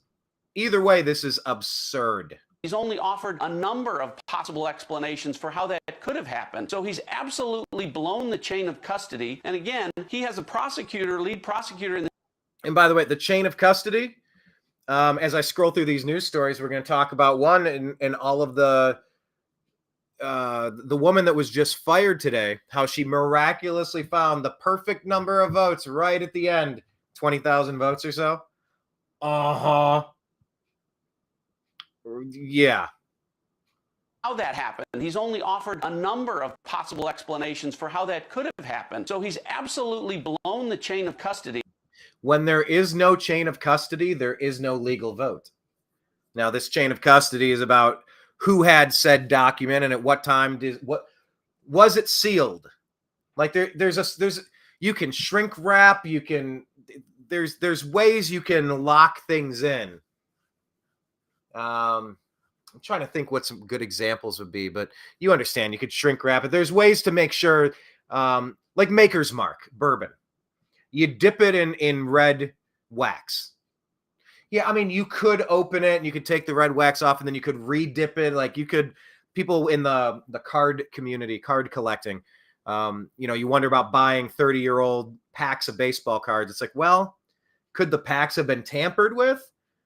Could they have like a little heat gun and opened up the packs and taken out the good cards and put duds in there to sell them at a premium so you can hunt for really rare cards? The documents that they're saying are the ones that have been flagged were staged in a photograph, unlike how they were found. And they were NARA, they were specifically given by the agency that said, oh my gosh, you have documents you shouldn't. It's like, you're the ones that did it. Yeah, well, that's on you, pal. And by the way, you don't go after Hillary. She was never president, thank God. Can we save any of this energy to go after Obama, by the way? And again, he has a prosecutor, lead prosecutor in this case, Jay Brad, counsel, and a representative of the National Archives in several times in the weeks before Jack Smith was even appointed. Before Jack Smith was even appointed, all these people are talking with the Biden administration. Puppet strings being pulled by Barack Hussein Obama. The same cast of characters. Huh. This reeks of Crossfire Hurricane when... Crossfire Hurricane, people. Here's the quick synopsis of this. All Barack Hussein Obama, too, when Biden was vice president. When the Obama-Biden administration fabricated evidence before the FISA court, lied to the court about it to pursue Donald Trump, and now we're seeing it again in this classified documents case. The judge could dismiss this case at any point in time, Maria. I think the only reason that she hasn't is she wants to document this publicly. That is an excellent point. The only reason she hasn't stopped what's going on is because she wants to document it publicly. Well, when are the heads going to roll, legally speaking? When will Jack Smith be indicted? When will members, high-ranking officials from the Joe Biden White House have been indicted for civil rights abuses, RICO charges, framing then President Trump, future President Trump? Anyway, keep our eyes on that. MSNBC is calling for Trump's death. Here, let's hear a moment from Alex. What does he have to say? Doing that, and I think he'll get 10 extra points if they throw him in jail. Under federal law, there'll be Secret Service with him. I'm making a prediction here, and I know Roger talks to the president every few days and visits with him. He lives right by him constantly. That's inside baseball. We won't get into it. But I would imagine Trump is going to continue follow this Democrat judge that covered up the Jeffrey Epstein stuff. He's a specialist in that, very, very evil deep state operative. Wait, this judge worked on the Epstein case? Is that verified? This guy Jones is pretty usually over the target. Like anyone, they venture outside the realms of the target from time to time, but A huge donor of the Democratic Party. I would guess Trump is going to violate this as early as today. so if the gag order is violated again, saying President Trump has the right to be accused, but he doesn't have the right to defend himself. He's running for president. You talk every single day. 91 indictments to wrap you up in court so that you can't campaign, so that you can't get your message out, and he can't defend himself. There's nothing remotely legal about this. A gag order. Your daughter's allegedly getting rich off of this. You are conflicted. But actually, this is maybe the first time I'm hearing that this judge, he's a cleanup artist, and he worked on making the Epstein case go the direction it ended up going. It's the right thing. It's what I would do. Well, the only thing that's predictable about Donald Trump is that he's completely and totally unpredictable. He also has ice water in his veins. He is the toughest guy I've ever met. So it's entirely possible. I have no inside information on this, let me say, so I'm only giving you my opinion. But you can see, just reading his body language, that he is angry. He has every right to be angry. He may well challenge the authorities. I think it would be a cataclysmic political and legal mistake for them to incarcerate him for his insistence on defending himself in public. I think today could. And by the way, I mean, you want to turn Donald Trump into Nelson Mandela. Aren't they trying to arrest Bolsonaro down in Brazil as well? Yeah, pray for Brazil. Brazil's been overthrown as well. Could be a truly historic day where we could, which sees the judge insisting that Trump has violated the gag order yet again, and actually ordering him to jail. They also assume or have this thought in their mind that maybe Donald Trump will go away. Maybe he'll go to jail. Maybe he will die, not to be too morbid, but maybe, I mean, he's not a young man. Let me give you one bottom line. Whoa, okay, that's where they're saying MSC. I mean, they're not calling for Trump's death, but yeah, I mean, they kind of are. You want to talk about dog whistles? Oh, shut up with your dog whistles. God, I gotta hear. They're trying to off him any way possible. So, you know, just following up with what I was saying to John Odermatt from Lions of Liberty, it's just kind of like, well, I mean, I don't think they're the same. I don't think Biden and Trump, you're going to get the same guy. It'll be mostly the same either way. I don't know if there'll be much of a difference between them. I think there'll be a huge difference. I mean, they're trying everything they can do to prop Biden up, and they're doing everything they can to take Trump down. As a former government official, government's going to kill this guy. Here's the real question today: Will the judge incarcerate Trump? He made it very clear. You played the clip. He's ready to go to jail for the principle of free speech and the Constitution. Alex, I pray for the president's safety every day. That seems like a pretty good idea, to pray for Donald Trump's safety every day. You don't have to worship him or love him, but like this is really unprecedented. The efforts the deep state Democrats are taking, the managerial class are taking to make sure he's unprecedented. I can't even imagine the high on Sunday in Miami, where he spent the weekend in Florida, going to the Formula One race in Miami, which is like the UFC times 12. Having a tumultuous pandemonium, an incredible reception. And then instead of going back to Mar-a-Lago, I think he meant to say thunderous, not tumultuous. having to fly from Miami to New York landing after 1:30 a.m. In a driving rain to go to trial the next morning. That's the paradox. It is indeed. That's the whole point, though. What they're seeking to do here is to drain his spirit, drain his campaign. They really are trying to demoralize the guy. And that's why I got so mad at little Ronnie D. It was like, bro, there's a time and a place for you to run for president. There's your time. It ain't now. It is not now. I don't know who got in his ear, gave him money, threatened him. I don't know what they did. But the time to circle the wagons and protect Donald Trump was when this stuff started. And I really did lose respect for the people on the Republican side that did not stop to do that. Vivek did his thing to do to make his run, but he never wavered in what he believed, and he never wavered in supporting President Trump, in supporting him through this process instead of supporting the efforts to destroy the man.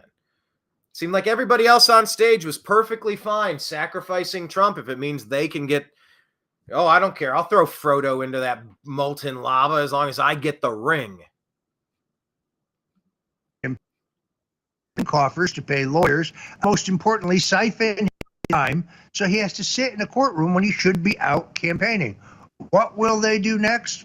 I think there's nothing that is beyond them, which is why I've said repeatedly, I pray for the president's safety and the safety of his family. All right. And that's why I'm going to go ahead and say this. I wasn't going to say it. I agree. Pray for him. I've had a lot of dreams that come true, and I'm not saying it's going to come true. But I had a dream a week ago, and I had it Wait, he's not going to say what I think he's going to say. Again last night. And I told listeners I had a really horrible dream last week, but I couldn't remember much of it. But it was one of those waking dreams. It's really intense. You wake up in a sweat, really upset. I don't know, that happens to me a couple times a year. And I've had them come true. I've also had them be narrowly averted. So I'm not trying to get into a bunch of metaphysical stuff here, but I had the dream again last night. I remembered almost all of it. And it was a bomb on the Trump jumbo. In the dream, me trying to warn Trump they're going to blow his plane up. And I'm just saying that. I had the dream last week. I'll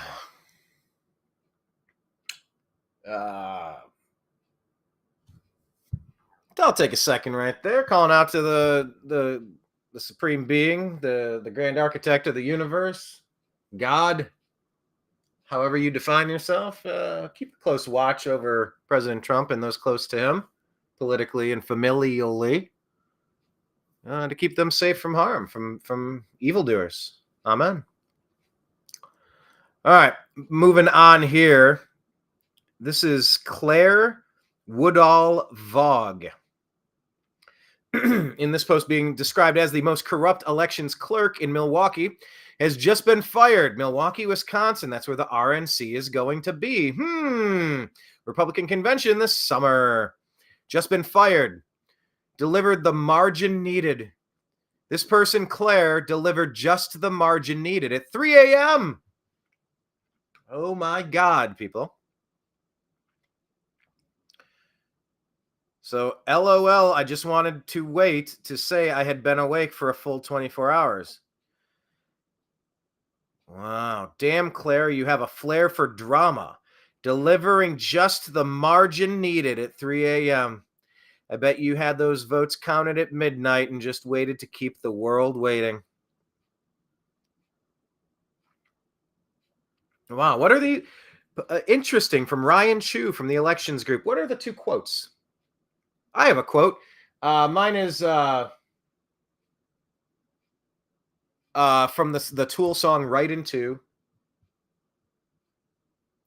To squander the ability to lift an eye to heaven, conscious of his fleeting time here. From the song Right Into. This one says, winners always believe they won fairly. The aim of an election official is that losers recognize they lost fairly. Oh. Also a quote from Ben Franklin, a republic, if you can keep it, ma'am.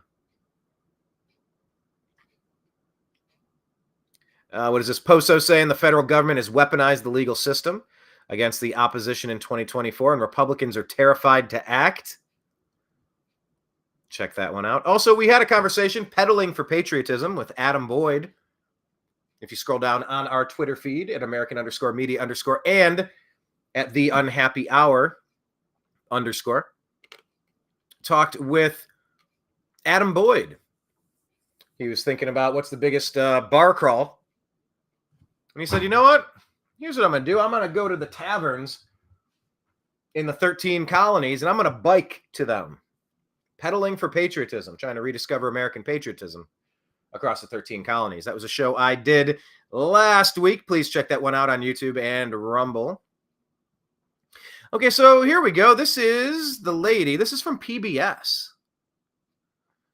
I'll read the comment after we listen to this PBS conversation. I believe this is the fired woman on the right. Differently than... Well, actually, let me set it up. Just in, election deniers, conspiracy theorists, and threats to democracy. Listen up. The key player in overthrowing your government in 2020 has been fired. Milwaukee Election Commission Executive Director Claire Woodall-Vaugh, quote, I would just say as a reminder, that is a felony. It is voter fraud to abuse the system.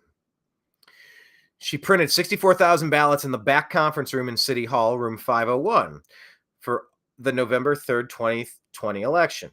She had city employees and others, CTCL, fill some of those out on the 4th, 6th, and other floors of City Hall. Then kicked out observers around 10 o'clock to 10:30 on November 3rd. Then brought in large amounts of ballots at 1:15 a.m. on November 4th, all felonies.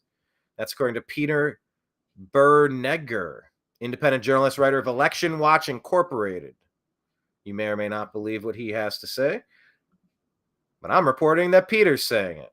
And now here's this lady that's been fired. Listen to this conversation about voting. In the rest of the state? No, I think that's one thing to really highlight is that we continue to be singled out, but we are administering elections just like every other municipality, every other county in the state. And by the way, if this person was fired, and if this person was fired related to election crimes from 2020, then just imagine if everybody's doing this, extrapolate this. Imagine how much everybody had to be in on this and how rampant this was. Now, no court of law has proven that there was enough identified fraud to overturn the election. See, that's what we're supposed to say. Visit cisa.gov/rumor control for elections. But we'll continue on her words. Our equipment is used elsewhere in the state, and our policies and procedures are following state law and Wisconsin Election Commission guidance. Following the 2020 election, you were threatened by election deniers. Does that persist? Isn't that cute? Election deniers. A very specific phrase. It evokes Holocaust deniers, right? Isn't that what that's what that carefully thought out phrase is intended to do? To compare Holocaust deniers. Because once again, there are certain opinions that certain people say you're not allowed to question. I don't agree with any of that stuff. I believe you question everything daily. I mean, there's several things I haven't really questioned daily or lately.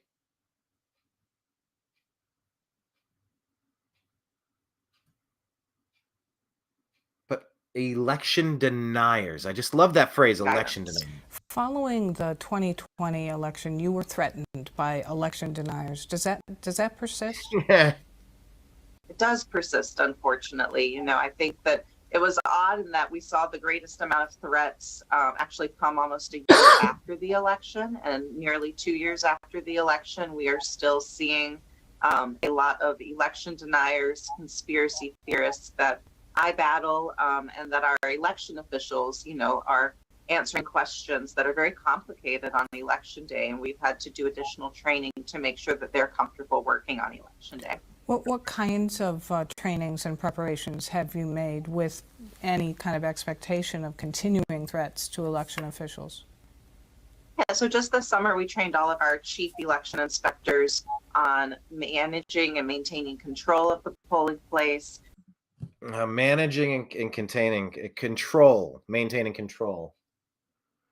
Control. That's a very specific word. De-escalation techniques, and really trying to prevent anything from becoming a potential violent situation, trying to kind of nip it in the bud before it would escalate to that point, and really going over the polling procedures in case you need to remove someone. Have you lost a number of people working at the polling places because of all this? You know, to our knowledge, we haven't. I think most of our election officials really feel like this is a civic duty, and feel like if they were to abandon their civic duty, that would be a greater threat to democracy. But it's really important. Oh, and right there, that's another one. Threat to democracy. That's another one of those phrases when you're being sold to, when you're probably being lied to, a threat to democracy. These are all the talking points that Obama and Biden and these people came up with. It doesn't make it real. It just means they're going to keep repeating it because they think some people will believe it. Important to us that we make sure they feel equipped to go to work on election day and feel safe doing so. Just with about a minute left, what concern do you have that people may have tried to illegally test the online absentee ballot request process? To illegally test the online ballot process. You mean expose the flaws? Is that what she's... Oh, and look at her looking up like that. What concern do you have that people may have tried to illegally test the online absentee ballot It's illegal to test the online absentee request ballot process, like those people in Racine who are now under investigation? Before they were trying to highlight and test it and did so illegally, we have not. What is illegal about testing? If they can get a ballot, it means they've exposed fraud. That's not illegal. What is illegal is allowing them to get an illegal ballot. Wow, there's a lot of sleight of hand here. It's subtle, but it's obvious. Seen any evidence of any type of widespread abuse or misuse of the online system. There you go. Doesn't that sound exactly like what I'm required to tell you about countervailing views? Please visit cisa.gov/rumor control regarding elections. Yeah, there's no evidence of widespread. She's just repeating the talking points. It's what the attorneys said that has to be repeated. You got to keep saying this. It's like how every cop video, stop resisting, stop resisting, stop resisting. They're very well coached in case of any incident. Just yell that a bunch, because then you can just say that was an excuse you can give. It's a legal defense. It might not always work, but it is a legal defense. Legally, we have not seen any evidence of any type of widespread abuse or misuse of the online system. We haven't seen any widespread abuse or misuse of the online registration system. So then they could come back and go, well, it says here that you identified blah, blah, blah. Here's an internal memo saying that you identify. Well, that wasn't widespread. That was just one case. This is such a slimy way to go through life. Just gentle lies, slight lies every step of the way. We're trying to highlight and test it and did so illegally. We have not seen any evidence of any type of widespread abuse or misuse of the online system. We monitor and see if there's any type of unusual mailing address being requested. Voters had to submit photo ID unless they're indefinitely confined. And I would just say, if they're indefinitely confined, that's got to be a very small number of people. Isn't there some moto, some like an Uber for people that goes and snaps your pictures and gets you? Like, it's 2024. I mean, how many people are completely immobilized? How many are we talking here? You're telling me that they don't have a program? Yeah, you call 311 and just say you need a license, and they'll drive to your house, they'll snap the picture, and they'll mail it to you. It's not hard to get an ID if you're legally in the country. a reminder, that's a felony, voter fraud, to abuse the system. And we take that very seriously. And anything that we see, we refer to the district attorney's office. All right. So that's the person they're saying fired. She needs to be prosecuted and thrown into prison. What is this? Trump Biden totals in Wisconsin, if this is accurate. What is this? In the middle of the night? 11:04. Is this the time here? 2022 0. So that would be midnight. That would be 2 a.m. That would be 4 a.m. The spike. I mean, it was a blowout. I mean, just like it was most places across the country. And then bing. Well, if this is accurate, there you have it.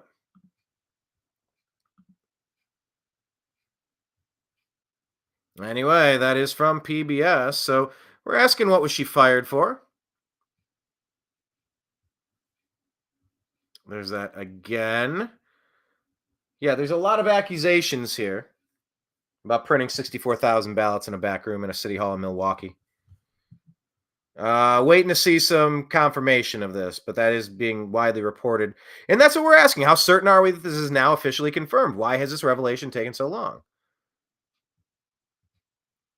Yeah, the state of the race in Wisconsin, total presidential votes for each party so far, 89%. And then right there, there's that huge, see, everything's just going, and Trump is taking off. He's in charge. It's done.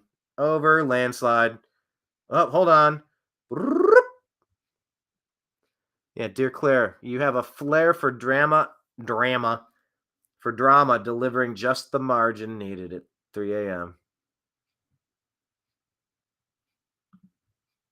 Here's a post from Cat Turd saying, we warned you.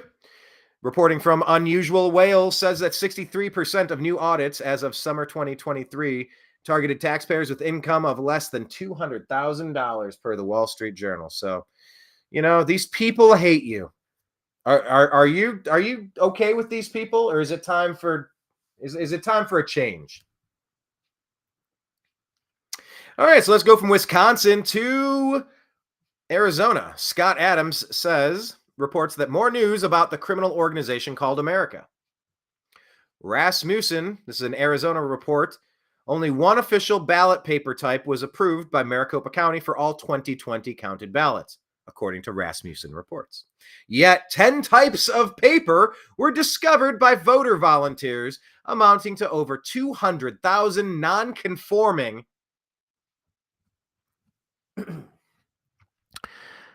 counterfeit. The word could have been counterfeit. You're a fake. You think you figured? I think I figured you out. Yeah, I'm sick of you too. Counterfeit was a song by Limp Bizkit off that first album. You're a counterfeit. You know, you figured you out. 200,000 non-conforming counterfeit ballots that were counted in a race that Joe Biden, air quote, won by far less. Look at these margins. Look at the margins. Totals. 10,000 margin. What? 200,000 fake votes. What? Hang on. That's according to Rasmussen reports and a Maricopa County discovery, allegedly. Oh, this is a tweet from Elon Musk in X, a post, rather. He says, this is why it's so important for X's AI named Grok to succeed. It's a much bigger deal than it may seem. Doge designer put out, it's kind of like there's the king and there's the, I don't know, the sons or the the neighbors across the lands have come together to swear allegiance to each other, to battle a common enemy. So Meta and ChatGPT and Google Gemini are all together so that they can be trained to lie to be politically correct. Google Gemini, ChatGPT, Meta, they've all been trained to lie to be politically correct, aka woke, aka to be propaganda, aka to be freedom-loving haters and liars. Also here, we did have this interview, I believe I briefly alluded to it, with John Odermatt from Lions of Liberty. Make sure you're following him. I think I still have that on the screen. There you go.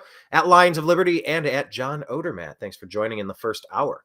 But this is Declassified, the unreleased J6 interviews. This is a documentary that I made. Blake filmed. I interviewed, and an unnamed person assisted me in editing. We'll leave it at that. And there it is. So check that one out. That's on YouTube and Rumble. The unreleased J6 interviews, Declassified. I believe that's on Rumble. If it's not on Rumble, I need to put it there. A libertarian thinker shared this. It's pretty good. It's okay for you to believe what you believe. It's not okay for you to demand others believe the same way. Tried to read it like that character would. All right, this is weird coming from Camus, and my instant reaction is, this cannot be true, can it? The Trudeau regime has introduced an Orwellian new law, according to Camus. That's at newstart_2024. The Trudeau regime has introduced an Orwellian new law called the Online Harms Bill, C-63, which will give police the power to retroactively search the internet for hate speech. Air quote, hate speech. There is no such thing as hate speech. Pleasant speech doesn't need defended. Hate speech is the speech that is defended by your First Amendment rights. Canada, get your act together and just mimic our Bill of Rights already. Get your Second Amendment rights back. It's your country. We need a strong neighbor to the north, please. I love you. I care for you. Cast off the shackles of this Trudeau guy. So anyway, it's going to search the internet for, air quote, hate speech violations and arrest offenders even if the offense occurred before the law existed. You know, that is something else that I did see online, where they were talking about trying to retroactively go after you, trying to retroactively take more in tax dollars and whatnot. California was trying to do that. Even for people that sold their property and moved out of California, they're trying to retroactively go back and hit you with punitive fines and fees for trying to do commerce in the state, the great state of California.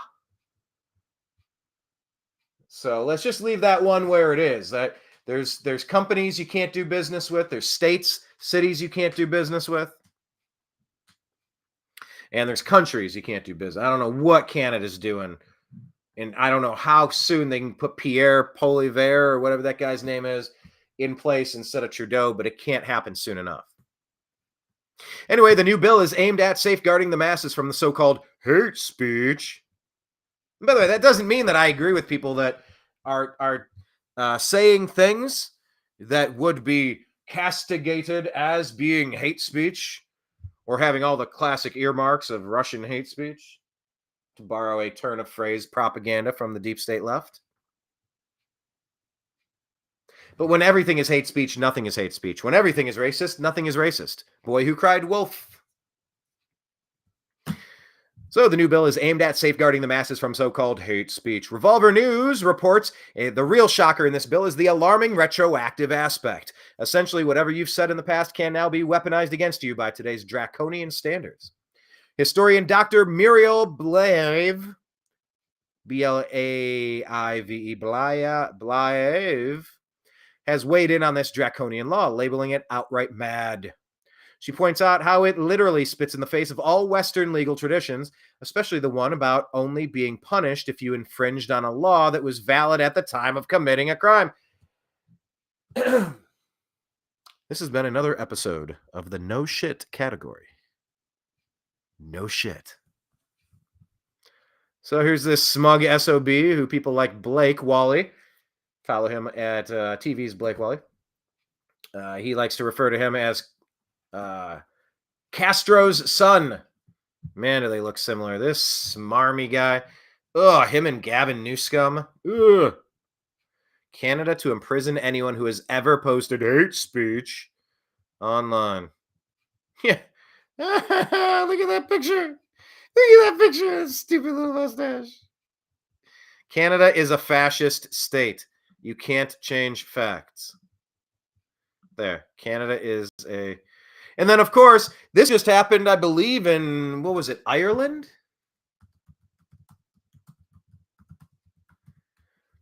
So the Ireland Prime Minister announced last week that he's resigning from his role as prime minister. Okay, I guess that was March 24th, so maybe a month ago, month and a half. He candidly announced that he is no longer the best person to lead his country. Wasn't he the one that put out there, what did he do? Hate crime? Hate speech? This guy.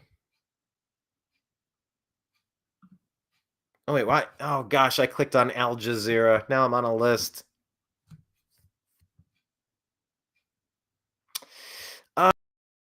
I don't think this is it.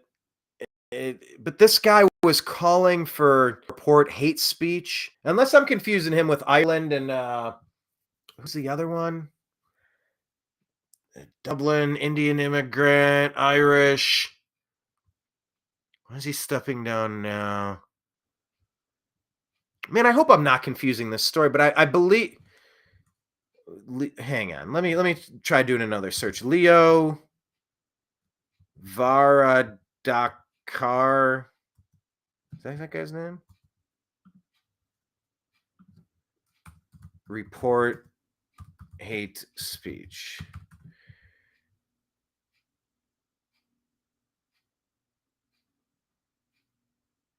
So he vows to punish racists and says new legislation on hate speech and facial recognition technology will be used after anti-immigrant rioters attack police.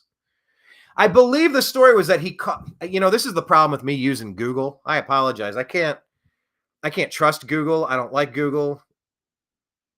But I believe he called for people to report hate speech, and then this guy had some choice words to say, so everybody reported him for hate speech. Because there is no such thing as hate speech, everybody. All right? And so this one here, they're asking about Trudeau, asking, does this include pictures online of him in blackface? So the guy that's calling for the thing, go destroy that guy. Like, that's poetic justice right there. How sweet would that be?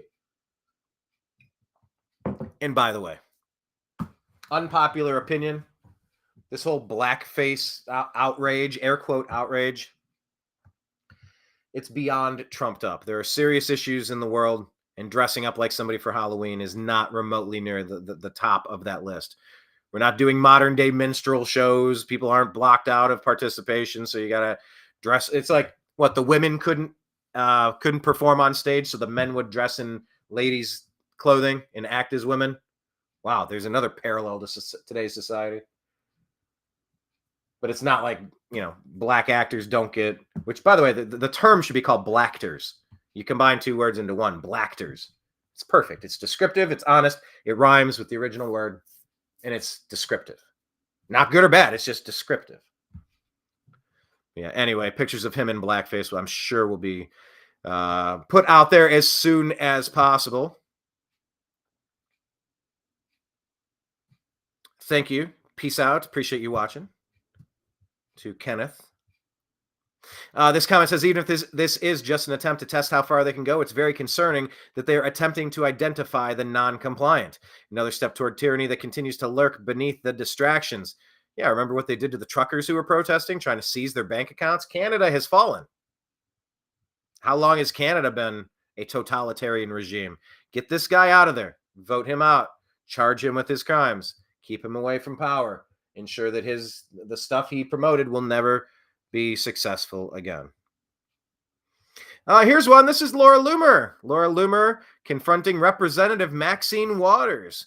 Waters made a recent claim, and I'll let Laura explain it. But our post says, restaurants, gasoline stations. This is when Maxine Waters was calling on supporters of the Democrat deep state to get in the face of constitutionalists or libertarians or Republicans, get in their face at restaurants and gasoline stations. Get in their face and make them uncomfortable. Said, remember when Waters called upon people to harass those with different political opinions when out in public? Terrorism, political violence, threats, intimidation, the deep state Democrat playbook, everybody. So here's Laura Loomer confronting her. Let's full screen this. Glad she did it. Good job, Laura. Good morning, Congresswoman. Hello, how are you? What evidence do you... Oh, I apologize. I thought this is shared through Laura. This is some male talking. So we'll get to hear him ask the question. Okay, sorry for the confusion there. I assumed I was going to listen to Laura. Hello, how are you? Pretty good. What evidence do you have that Trump supporters are, quote unquote, like hanging out in the hills, getting ready to attack democracy, like what you said on MSNBC? What'd you say? You said on MSNBC the other day that Trump supporters were hanging out in the hills, getting ready to attack our democracy? Yes. What evidence of that do you have? Well, someone called me who said he was a part of it and was mad at me because I found out about it. But like, can you present some evidence? Threatened to Because kill me, and as they like recorded it on someone from MAGA country saying we're up in the hills is kind of offensive. There you go. Kind of offensive and unsubstantiated. Ridiculous, ludicrous. I think that's fair. Here, let me go drop that off. Let me give you another. There we go. We'll put this one up as the banner. Yeah, politicians like her, they really are my least favorite. People rarely call them out. People rarely get to kind of hold them to account for the words that they're spewing. It's easy to lie. It's tougher when you have to defend it.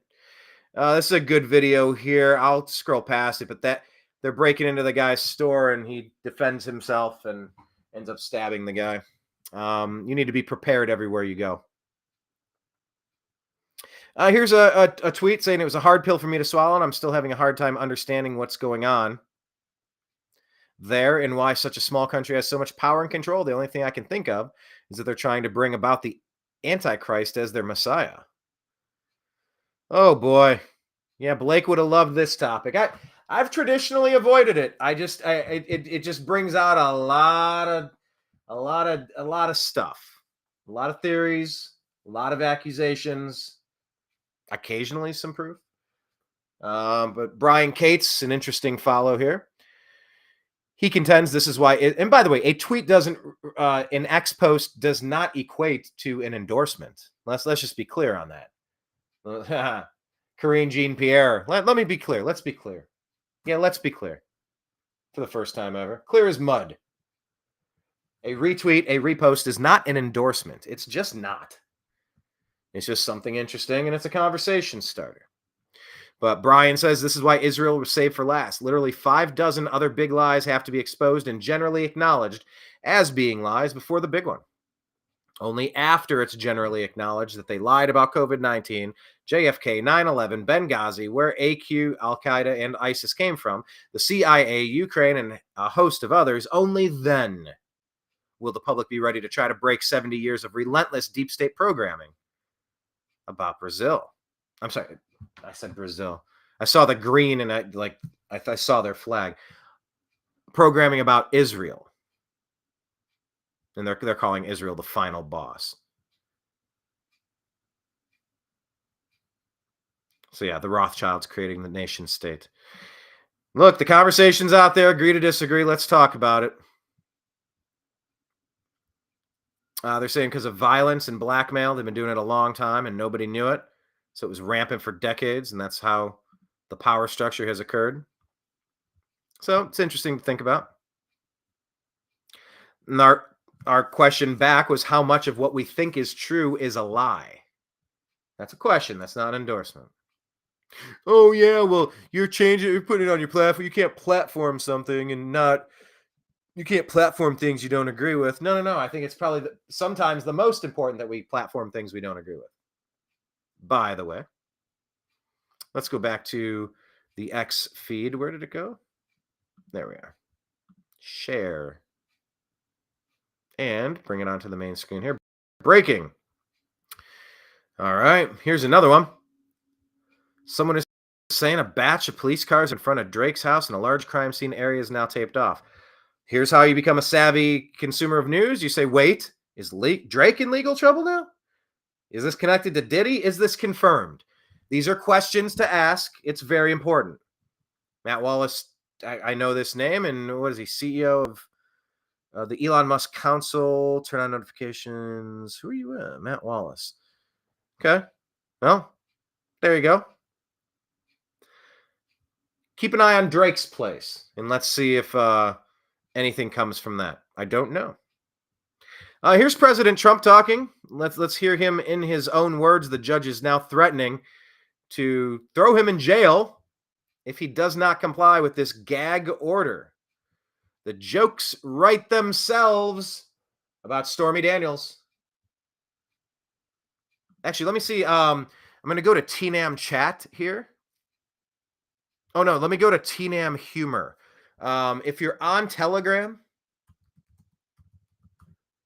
I would ask that you go to TNAM humor and follow us. Here's some jokes from Jack Posobiec. Breaking, Stormy Daniels just asked, because, by the way, because let me set the joke up properly. Stormy Daniels scheduled to testify today in some case against President Trump. I was sent this earlier, and it's interesting, and it bears repeating. So it bears repeating. Lyndon Baines Johnson had a couple of mistresses, including Madeline Brown. Clinton had 700 wives and 300 girlfriends, including Jennifer Flowers and 3 to 4 rape victims. Obama had 2 boyfriends, and even JFK had 7 mistresses and girlfriends, including Marilyn, Judy Campbell, and Fiddle and Faddle in the White House swimming pool. Binary Hillary had 3 women and Vince Foster, and they all paid hush money. And they all paid hush money. That's the international sign for air quotes when you say hush money. So what's the big deal? So trying to go after Trump saying that he used money for some. I mean, if you're getting threatened with a lawsuit and you make the lawsuit go away, that is a proper use of a campaign fund because it would cost you 10x, 100x. It would cost you time, get wrapped up. Things are settled without admission of fault all the time.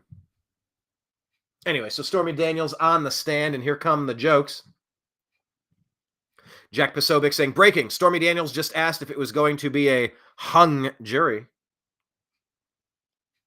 Wow, a presidential candidate in court with Stormy Daniels. The world's second oldest profession meets the first. Okay, and those jokes keep going on, but yes, the jokes do write themselves. You gotta love it. So here's President Trump responding to the gag order, saying he's not allowed to talk about the fact that the judge's daughter is making bank off of this, allegedly. He's not allowed to talk about the fact that they changed the statute of limitations. Or wait, was that the other one? That E. Jean Carroll. That super believable person. Yeah. It's hard to keep track of all of the lawfare. 91 counts of it. Anyway, the judge says stop talking. Trump keeps talking.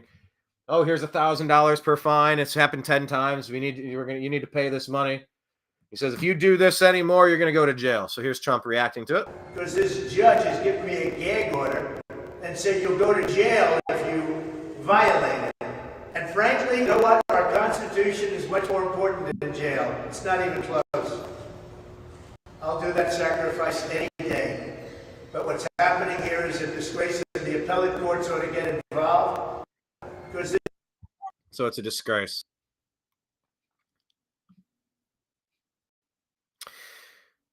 When I go back, it keeps resetting. That's a little frustrating that I got to keep scrolling up. Maybe I can't go full screen. Maybe that's what I'll do. Oh, geez. Why did I stop on that fired lady? Ooh. I'd rather stop on that guy. But that's President Trump. He says, I'll do that sacrifice any day. Our Constitution's much more important than jail, and it isn't even close. Buzz Patterson here is replying to Kamala Harris. This is interesting. Kamala said, actually, why can't I scroll up? Isn't it attached? There we are. Oh, Kamala Harris. Kamala Harris says, here's what a second Trump term looks like. More abortion bans, more suffering, less freedom. We are not going to let that happen. Buzz Patterson replies, here's what a second Biden-Harris term looks like. World War III, continuing border invasion, economic depression. Kamala is president of the United States. So, you tell me. I found this interesting. This is a claim being made by Illuminati Bot, not an endorsement, of course. Thank you, YouTube overlords. From the Illuminati Bot account on X, it says, in the news, CIA killed JFK. 9/11 was an inside job. SARS-CoV-2 is a U.S. bioweapon. Clot shots are a depopulation tool. Hunter Biden laptop revelations. Huge money laundering through Ukraine. U.S. government blew up Nord Stream. U.S. government wants World War III. Life goes on like nothing happened. Now, the concept of this being a bioweapon and a population tool is something that got a previous video deleted off of YouTube. You know, just imagine not being able to discuss and have conversations. We used to open up the National Enquirer and read all sorts of accusations of things. An accusation from somebody else is not an endorsement of it. Sharing it is not harmful. You must be a savvy consumer of everything everywhere. Believe nothing. Literally believe nothing, especially the experts who are consistently wrong. So to post all of that, our question in response to that was not to buy into it and echo that, but we're asking if you agree or disagree with these assertions. Type it in the comments. Tell us what you think. Interested in the conversation because science is tested on a daily basis. Science is tested on a daily basis. So here's this one. Let's check this one out. Liz Harrington says, one word, vindicated. And guess what? It's enough to alter the outcome of the election. Joseph Rossi details how both the hand count audit and the certified machine count in Fulton County have been found to be in violation of Georgia election law. Not my words, not my assertion. This appears to be a courtroom, though. This appears to be some sort of hearing. How much stock should we put in this? Let's listen to Joseph Rossi. Liz Harrington's going so far as to say one word, vindicated. What say you? Now I'd like to speak directly to those who have fought factually, respectfully, and relentlessly for the truth over the last 3 years.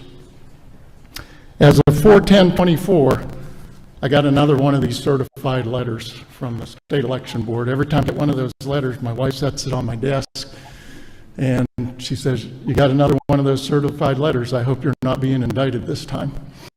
But anyways, as of that letter, it has now been factually proven that both the hand audit, this is really, really important, and the certified machine count, yes, the certified count, have both been found to be in violation of Georgia election law. So, when President Trump speaks to Raffensperger, speaks to people in Georgia saying, find me the votes, he's saying, find the fraudulent votes. President Trump, in charge of the election for the country, if he feels there was suspicious activity that could have led to an altered outcome, he has every... It's not his prerogative to decide to do what he can to ensure the validity of the election. It's his duty, it's his obligation to make sure that that happens. But they're trying to take Trump down for having that phone conversation. So let's just rewind that one more time and listen to what he's claiming that this package is said. Really important. Really important. And the certified machine count. Yes, the certified count. By the way, the certified count is what the Stop the Steal rally was all about. The certified count and what people were suggesting Mike Pence do is that he kicks it back to the states. Says, I can't certify this. There's too many ongoing questions. Run a full investigation.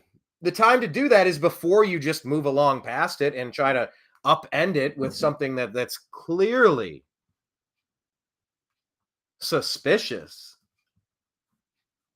You've read the reports in Time magazine where they're patting themselves on their back about fortifying the 2020 election. By the way, mix in what they're doing now with all of the election interference, the FISA wiretap, the spying on President Trump, all the attempts to actively torpedo his term in office. because he found a ton of money laundering in Ukraine. Like, yeah, any good CEO stops that stuff. You go in, and if they're stealing, you put a halt to it. You fire people. That is, unless the cartel is running things. The stuff that was certified seemed kind of strange, especially from the places that all miraculously paused at the same exact time. 5 or 6 states paused instantaneously. How coincidentally? First time in American history, mind you. Well, first time of my recollection. It could have happened before. I don't necessarily think so. Magically paused. Trump up hundreds of thousands of votes until he's not. They find just enough. You had just enough votes, they said to that lady in Wisconsin who's gone. Yeah. How about that one? Oh, where did our ticker go? Remember, for countervailing views, please visit cisa.gov/rumor control regarding anything related to elections. This guy, Joseph Rossi, is detailing what he believes to be vindication, that there's been a violation of Georgia's election laws on a lot of votes that would have overturned things. Actually, the overturn is what happened when it was paused and flipped. The count when things stopped, I think Trump was up in every one of those. Every one. So for countervailing views, go to cisa.gov/rumor control regarding elections, because they want you to believe that this is the only completely fraud-free election in history. And to question it is just the worst thing anybody could be, is a denier of your own lying eyes, your own intuition, your own gut instinct. It's very interesting. Also, go to WHO.int and cdc.gov for all medical issues, and cdc.gov/vaccines, so you can have vaccine-related medical claims and political implications rounded out for you. They want countervailing views. So let's let him finish here. This is something we definitely want to keep our eyes peeled about. But yeah, certified.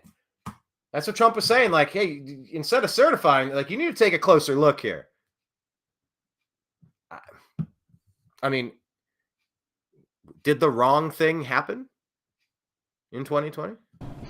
Have both been found to be in violation of Georgia election law. And if votes were cast in violation of election laws, and in Pennsylvania, they unilaterally made changes without getting it voted on through their government. It was an illegal act that they did. Now, they weren't found to have committed an illegal act. It didn't result in punishment for people that changed election policy without giving it to the legislators to pass a new law. They just unilaterally decided. You can't just change things. If you want to change things, you propose legislation, you put it to a vote. You don't just do it.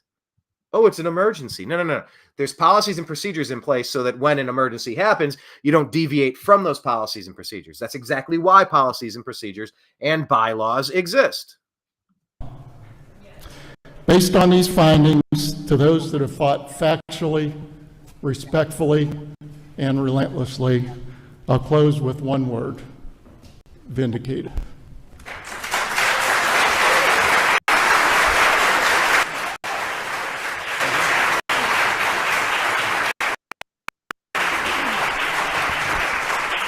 Thank you. I mean, that was received by thunderous applause. 319,000 views sent out by Liz Harrington. Very interesting. Rock and a Hard Place says, this plus the clerk in Milwaukee who was just fired, not jailed, for bragging about vote rigging. Looks like another conspiracy theory is true. I got to dig into this lady. She was bragging about, in Fulton County with that. You know what? This is X. I'm allowed to post this. You know, put it on Meta, they'll shut you down. Put it on Facebook, they'll shut you down. Yeah. So let's keep an eye on this stuff and keep pushing. Keep pushing. You know what your lying eyes and your lying ears are. Like this. Does this make any sense? Here, let's listen to how this is a short clip here. Yeah, oh, perfect. Here, instead of reading you the transcript, let's just get it in their words. Who are these people? This is Hakeem Jeffries and somebody from CBS. There we go. That volume was high. Hopefully this one But is... 2/3 of voters think the economy was better under President Trump.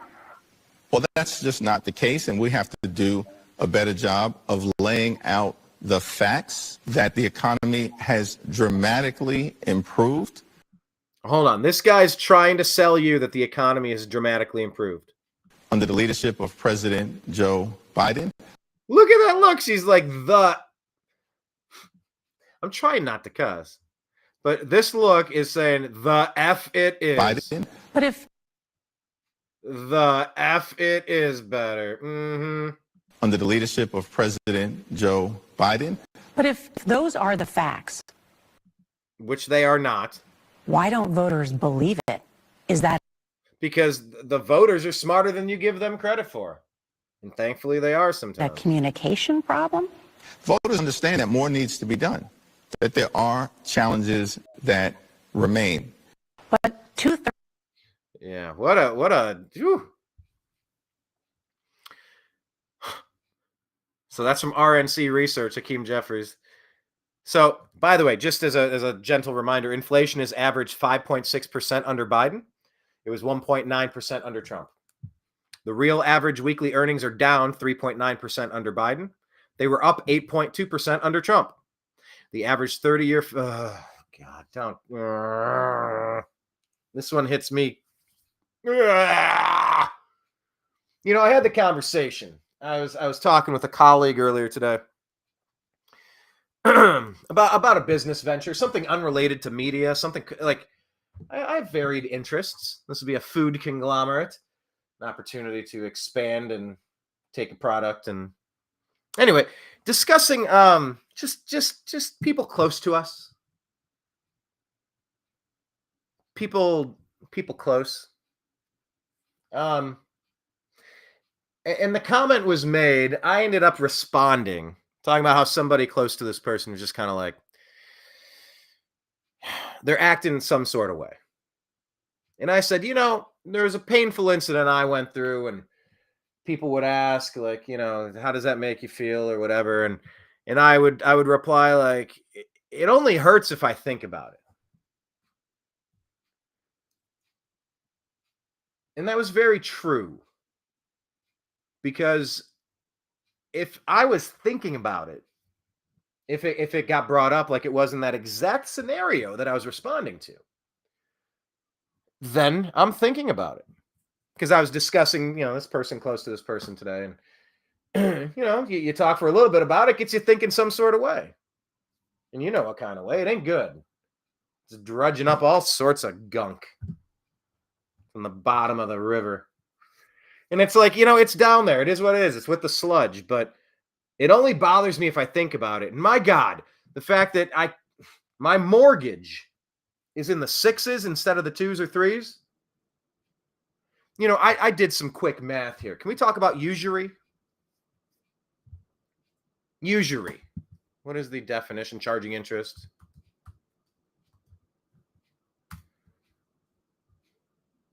The illegal action or practice of lending money at unreasonably high rates of interest. Taking advantage of others. Yeah. I would argue that's pretty much where we are right now. We went from 2.7% to 7.3%. That is absurd. The cost of my mortgage is double plus $100,000 in interest charges over the life of the loan. When's the last time you looked at the true life of your loan cost? Double the home plus $100,000 interest.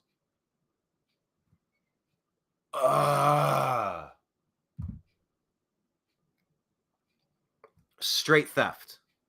And also, according to this post, gas prices are 53% higher than when Joe Biden took office. Called him Dollar Store Obama. Okay. You know, here's a cheap ripoff. Anyway, Hakeem Jeffries. Oh, that name. That guy. He's got a tough gig. Tim Pool here, discussing the Ukrainian situation, saying Trump got impeached for freezing military aid to Ukraine. Biden faces no consequences for freezing military aid to Israel. This proves the Ukrainians run the U.S. Now when someone asks, who is they, though? You respond, the Ukrainians. I think that's kind of clever, kind of snarky there, as Tim often is. And once again, this is the episode of The Simpsons where Homer becomes the vigilante stopper of the cat burglar, the Springfield cat burglar. And at the kitchen table, he's talking with Lisa, and she says, Dad, if you become the police, who will police the police? He says, I don't know, Coast Guard? Deb from SAC, how are you? Thanks for joining us today. Pleasure having you. Saying there are no coincidences. Well said. Yeah, John B. Wells would say they're coincide.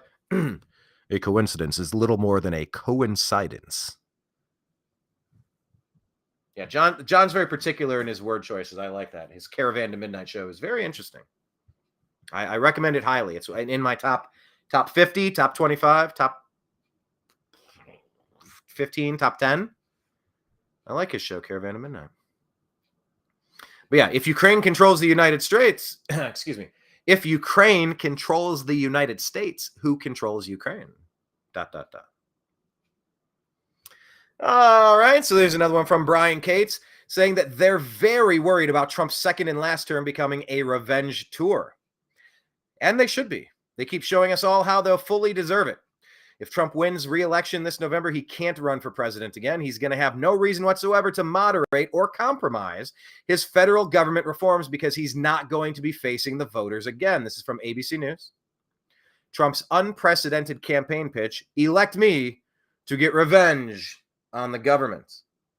Now, you remember this because this was originally posted July 14, 2023. But wow, look how this is aged. Have you ever seen a president more persecuted and prosecuted? The New American Media replied, follow us on X, by the way, at American_media_. Look for us by the sign of the upside down American flag, signifying a nation in distress. The reply to that post was, staging a coup to commit treason has consequences. Did they think we wouldn't notice? Did they think they'd get away with it? A bunch of pathetic, traitorous fools. Not hedging any bets there. Here is Matt Gaetz. Here's a clip on C-SPAN. Let's rewind this. Mr. Speaker, I rise to alert this House of the actions of the Federal Bureau of Prisons, which seem to be vindicating the claim made by Peter Navarro that he is being held as a political prisoner. I've been trying for 5 weeks to be able to interview Mr. Navarro.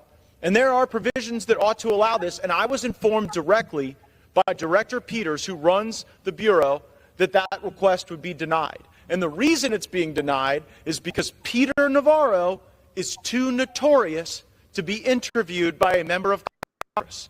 Too notorious to be interviewed. If Congress can't have oversight into what's going on with these prisoners, something's very wrong. You know, in hostage negotiations like they're trying to do in Gaza. By the way, some of the latest is that there's been some peace plans floated.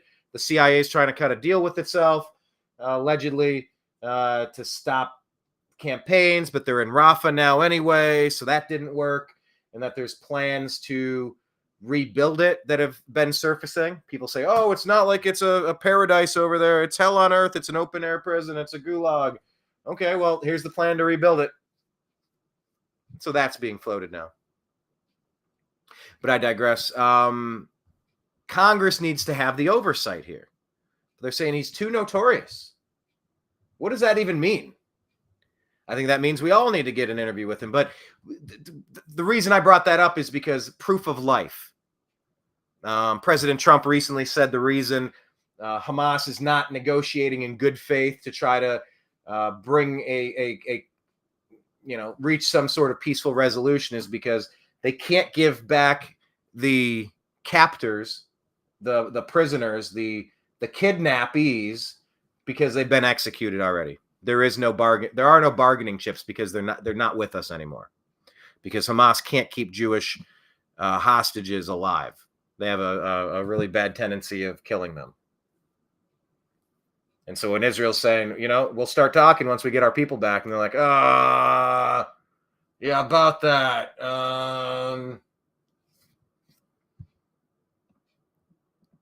So that's proof of life. And that's what Matt Gaetz is trying to get. He's trying to get proof of life and checking in on conditions and stuff. Peter Navarro with Trump, a political persecution. God knows what it's like, and God knows who's protecting him there.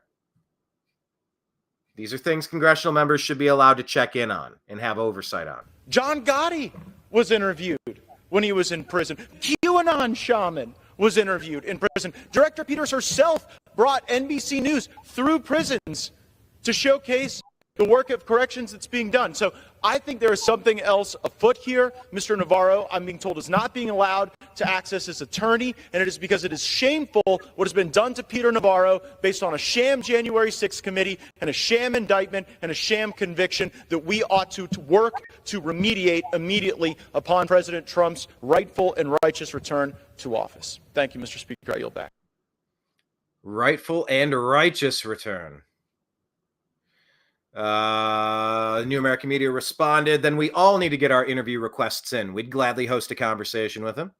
The lawfare attack from deep state Democrats against Americans is illegal, unprecedented, and grounds for impeachment and imprisonment for treason. This madness has gone on long enough. Larry saying, I'm so pissed at what they're doing to this country. Thanks for following us, Larry. Vegas Fletch 2015 on X. Yeah, we overlap. We're Cavs fans and Browns fans and Ohio State fans. The Cavaliers play game 1 against the Boston Celtics today. Go Cavs. But Larry says, I'm so pissed at what they're doing to this country. The New American Media replied, how long do you think it's been since we've been a constitutional republic? Since 9/11? Since Kissinger Nixon took us off the gold standard? Since JFK? Since the Civil War? Is there any way to reclaim the basic operating protocol of freedom and liberty? Here we are. This is Scott Adams says, responding to the Maxine Waters story. Scott says, I'm forming a posse to hunt for those white supremacists hiding in the mountains. You know, the ones Maxine Waters told us about. We will know them by their khaki pants and baseball caps. Of course, alluding to the Patriot Front, or the Patriot Front group for the feds, whatever they are. Scott continues, I assume they were once in the U.S. military, but left around the same time. The military looked for them and couldn't find them. Do you remember they looked all around, but they didn't exist? But it's just another Biden talking point that's being puppeted up his hindside by Barack Hussein Obama to denigrate white people and keep this phony race division alive and well, because he's a trained Marxist. He's a trained community agitator. And instead of uniting the nation, he's done more damage to divide us than maybe ever in American history. Yeah, ever. Yeah, the Civil War was the Civil War was a whole bunch of things. Anyway, Scott continues and finalizes his tweet here, his post here. They are everywhere and nowhere at the same time. Very dangerous. These dangerous white supremacists, they can't be found. They're everywhere and nowhere at the same time. And so we call them Schrodinger's supremacists. That's pretty funny. Here's a picture of the McCains. Oh, the post is unavailable. What? Weird. That was hidden. Is this a real picture? That's George Soros and Alex Soros. Cindy McCain. Why would McCain be with the Soroses? Cat Turd saying, I warned you about the McCains a long time ago. Total frauds, all of them. The New American Media replied, McCain, Romney, Bush, Rubio, all wolves in rhino clothing. These are the worst kind of Democrats. The kind that pretend to be your friend and protect you. They are turncoats to the civil liberties America was supposed to protect. Whew. Luke Radowski said it's funny because it's true. 1990s comedy had Jim Carrey dressing up. And there's that swimmer. Then here's Jamie Foxx dressing up. And here's Corinne Jean-Pierre. It's funny because it's true. We must be living in a simulation, I say. This is a little uncanny, by the way. Here's Marco Rubio. Yeah, not a huge fan of Marco Rubio. Didn't really have much to say about censorship of American media companies at the time, where it would have been desperately urgent. Desperately urgent. It would be desperately/urgently appreciated to defend us. But he didn't do that. Yeah. President Biden stops in mid-walk on the White House lawn and freezes in a classic dementia posture. What is dementia posture? As Medical News Today explains in a post on middle stage or moderate dementia, it includes greater difficulty moving, reduced walking speed, being less steady on their feet, increasing risk of fall, difficulties on the toilet, agitation and restlessness, and then late symptom, walking in a slow, unsteady shuffle, increased risk of falling, more time in a chair or bed, difficulty swallowing, help eating, and loss of bowel and bladder control. That's confusion, drowsiness, lethargy, difficulty concentrating, memory loss, and staring into space for long periods. This is not only the President of the United States, the Democratic Party's uncontested presidential candidate to run the United States of America for 4 more years. This is also elderly abuse, and this needs to stop. So there's Biden kind of sauntering. He reminds me of a robot. Scanning.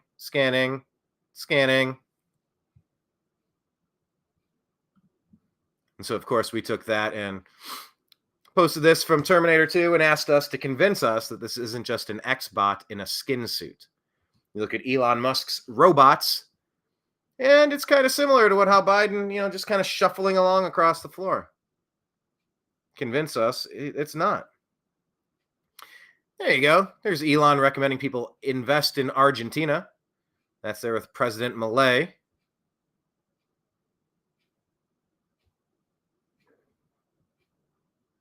And then this is interesting. President Trump put this out. It's an official statement of Stormy Daniels, and I will wrap up today's program on this post. Thank you very much for following us here at The New American Media. Hit subscribe, like us. If you like us on Patreon, patreon.com/The New American Media. You can buy us a cup of coffee or sign up to be $1,000 a month. Be our sugar daddy, sugar mama, sugar supporter of liberty and freedom. So Donald Trump says, look what was just found. Will the fake news report it? So, Judge Merchan made Trump delete this post and fined him $9,000. Meanwhile, Stormy Daniels has been on X lying about Trump. She admitted to being a fraud. Why isn't this case getting thrown out? It's bogus election interference. Please share this out. So, this is the alleged letter. I haven't really seen any verified rebuttals to this, claiming it to be fraudulent in any way. So if this is accurate, kudos. If not, leave a comment to somewhere that I could debunk this. I never want to give you anything that's known to be intentionally deceptive. Intentionally deceptive. But here it is, official statement of Stormy Daniels, January 30, 2018. To whom it may concern. Over the past few weeks, I have been asked countless times to comment on reports of an alleged sexual relationship I had with Donald Trump many, many, many years ago. The fact of the matter is that each party to this alleged affair denied its existence in 2006. Oh, look at that. Look at that year. Oh, my God. Can I look at this? Have you seen these posts? I'm zooming in now. Not John Teeter, but like Barron Trump and John Trump and President Trump, that they're time travelers. We love digging into these types of things, right? Well, there's some people who claim that President Trump and his family are time travelers. So Stormy is saying the fact of the matter is that each party to this alleged affair denied its existence in 2006, 2011, 2016, 2017, and now again in 2018. It appears as though she might have been trying to say 2011, or from the future, she came back as a time traveler to deny the existence of this affair. Wow, wouldn't that be salacious? Stormy Daniels proving time travel. Oh, wouldn't that be weird?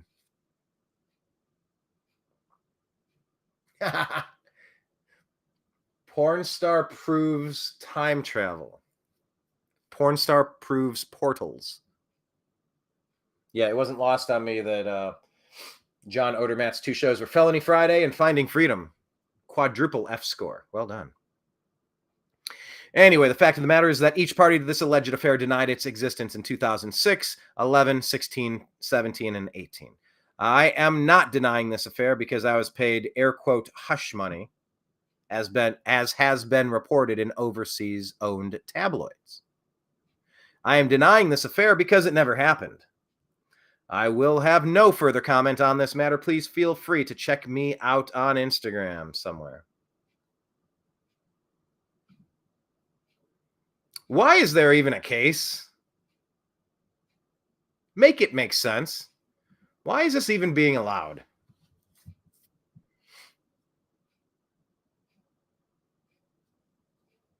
It's kind of funny. Grateful granddaughter comments to us quite a bit on X, saying, for the record, all of my speech was out of love, if not under duress by the people who held me captive. Anyway. So there's a quick synopsis on some of the big stories that are happening on X and online. If you have anything that you want us to contribute, let us know. Leave your comments. Just kind of scroll and see if there's anything I missed. Deb is saying, love your comments, Deb from Sacramento. Or are you from Saskatchewan? No, that'd be SAS. Never mind. Deb from Sac says, Stormy Daniels tried to remarket herself in a show called Paranormal Babes, and it was a flop, even in the paranormal community, and that's saying something. Yeah, we saw Stormy Daniels with Michael Avenatti at Politicon in Los Angeles. We also used to go to the Conscious Life Expo. Many years at the Conscious Life Expo. A lot of woo-woo paranormal stuff there. Like the coast-to-coast Gaia kind of stuff. Yes, Deb is from Sacramento. Are there any other cities that start with SAC that I should think of? Or places? Sacramento. Not Sausalito. I can't think of any place from not San Antonio. Anything else? SAC. Could SAC stand for anything other than Sacramento? There's a good question of the day. But yeah, Deb is saying that she is an effing joke, Stormy Daniels. Yeah. Deb is saying Conscious Life Expo is a cash cow for con artists. Wow, there's a lot of C's in there. Quadruple word score. Conscious cash cow con. Well, everybody's selling something. Politicians are selling the book. They're selling their ideologies. They're selling talking points. They're selling appearances and stories. They're selling speeches so they can get fundraising, so that they can make their hundreds of thousands. Everybody's selling something, I guess. Conscious Life Expo, everybody's got a theory. Every religious person is trying some sort of thing to believe what I'm saying and give me money for it. But yeah. Yeah, absolutely. They always be selling. That's fact. Everybody's selling something. And that's why I appreciate the ongoing conversation. Jeez, my mustache is itching. Does that mean somebody's thinking about me? Or somebody's writing a haiku about me? Is that what that is? Instead of you're like right there at the top of your lip, itches. Someone's writing a haiku about you. But yeah, consider the source. Sammy Jenks. People in Plains wrote a great song about it. People in Plains, great band to check out. But consider the source. That movie Memento. He has it tattooed on his arm because he has short-term memory loss or long-term memory, however that's phrased. Like his memory resets and he can't remember what he was just like. If it's not an old memory, he can't remind himself. So he has to start tattooing himself to remember the key components, and that's consider the source. Read you a lot of stuff on X. A tweet or post is not an endorsement. It's, hey, here's something interesting. And often, take a look. The response from a savvy connoisseur of media is to ask questions. The response from the New American Media Group, quite often, on Facebook, on X rather, is what I was saying, is that, is this true? Has this been confirmed? Asking further questions, saying, really? Because maybe these are stories, this is the first accusation we're hearing. And if the answer is no, let's quickly figure it out and let's post a link to it. Community note that stuff. The pursuit of knowledge is the pursuit of information, is the pursuit of factuality. And the only way to figure that out is to constantly keep having to defend your hypotheses against challengers. To be the champ, you got to beat the champ. And that's a champion of intellectual honesty. Just trying to figure out what's going on. You don't have to, what's the best ice cream? Rocky Road. Not Rocky Road, it's Spumoni. That is subjective. That is very user-based. There could be a million answers. There's no objective answer to say what is 5 plus 5. 5 plus 5 is 10. I mean, really, that's how we get into such confusion over chromosomes. There's two options, XX, XY. Pretty straightforward. I'm going to win if my mustache is itching. It looks like dollar signs. Or am I going to win $1 on my tongue? Uh-oh. That sounds... Okay, I'm going to win money if my mustache is itching. Maybe I'll go fill up the gas tank then. And I'll grab a lottery ticket. And this will be the day. So without delay, I think I'm going to get to that. It's Haagen-Dazs brand Rocky Road is the best ice cream. Okay. But there's things like the afterlife we can't prove. There's things that, which policy would benefit such and such more. But we have to be savvy consumers of information. And when we're seeing stuff online, yeah, Community Notes does a great job. Seriously, I can't stop doing this. Community Notes does a good job, but it's not everywhere and it's not fast enough. And it just seems like it's there's never been a better time to completely disconnect from the known propagandists who are knowingly, they're intentionally feeding you lies, incorrect information. That stuff is just criminal. And it should burn a bridge forever. So as we report on things, we're reporting what other people are reporting. That's not us saying that this is true. That's us saying, look what we found someone reporting on. What's going on here? Let's ask some more questions. Let's do some more research. All right, I'm going to go buy a lottery ticket, she says. Thanks, Deb. I'm going to do a lot with that lottery money. I'm going to be frugal. I'm going to be smart, but I'm going to be active. Oh, I'm going to be active fast. There are several things I intend to do. One of them is an animal shelter. If you're on Facebook, find the group TNAM Animal Rescue. For the New American Media, TNAM Animal Rescue, private group. And if it says, how did you find us? Say, Brian invited me. Deb continues, proof. My back kept itching last week. Excuse me. Proof. My back kept itching last week, and I won the trifecta on the Kentucky Derby. Hey, that's my backyard. I was at a really big Kentucky Derby watch party. And that was close. I mean, when's the last time you've seen it was like neck and neck and neck? I mean, that was almost impossible to determine who won. That was your photo finish. Congratulations. Yeah, I don't know. I'm not really much of a gambler. Maybe I should bet on the Cleveland Cavaliers game. Go Cavs. Really excited to win a championship without LeBron James. Who knows? They're saying he might be gone from Los Angeles. I ran into somebody. I was at an event. I was at a comedy show with Tom Green a couple weeks ago. And I was talking to somebody who works with the Lakers right in front of me in line to go get seated. Yeah, that's funny, Deb. The horse won by a nose, as I keep itching my upper lip nose there. The mustache. Yeah, but he was saying LeBron James will be gone. They want him out of Los Angeles, or he's going to leave Los Angeles and come back to Cleveland.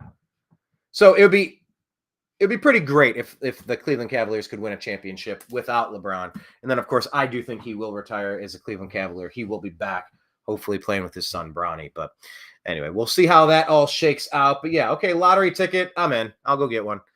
And if any of you like what we're doing and want to support us, like I said, patreon.com/thenewamericanmedia. Go to thenewamericanmedia.com. youtube.com/@thenewamericanmedia. Go on Instagram, The New American Media. Facebook, The Agree to Disagree Show. TNAMS, The Agree to Disagree Show. On X, we're at American_media_. On Telegram, we are TNAM and TNAM Chat. On Rumble, The New American Media. On Spotify, The Agree to Disagree Show and The Unhappy Hour Sports Show. And on Truth Social, The New American Media. So please click subscribe, like the show, share it, stay active, comment with us. Please continue the conversation. And yeah, on X, it's a great way to keep the conversations going. We need that engagement. We need you to retweet some of our stuff. It all greatly helps us in the algorithm. And yeah, 13 years of back episodes, really good interviews, interesting moments on the YouTube channel, if you would care to check them out. But yeah, also backed up on Rumble and Odyssey, The New American Media. So, all right, cool. Deb, I'm going to get those lottery tickets. I think today's going to be the day. And I will talk to the rest of you later. Special guest, thank you so much to John Odermatt from Lions of Liberty, the Lions of Liberty podcast. Thank you so much for participating there. Definitely appreciate you. Make sure you're following him on X at Lions of Liberty and at John Odermatt, Odermatt.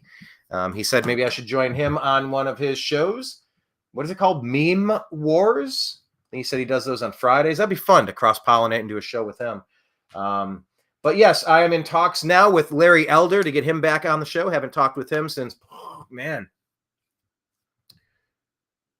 we dined on barbecue in Cleveland at the 2016 RNC.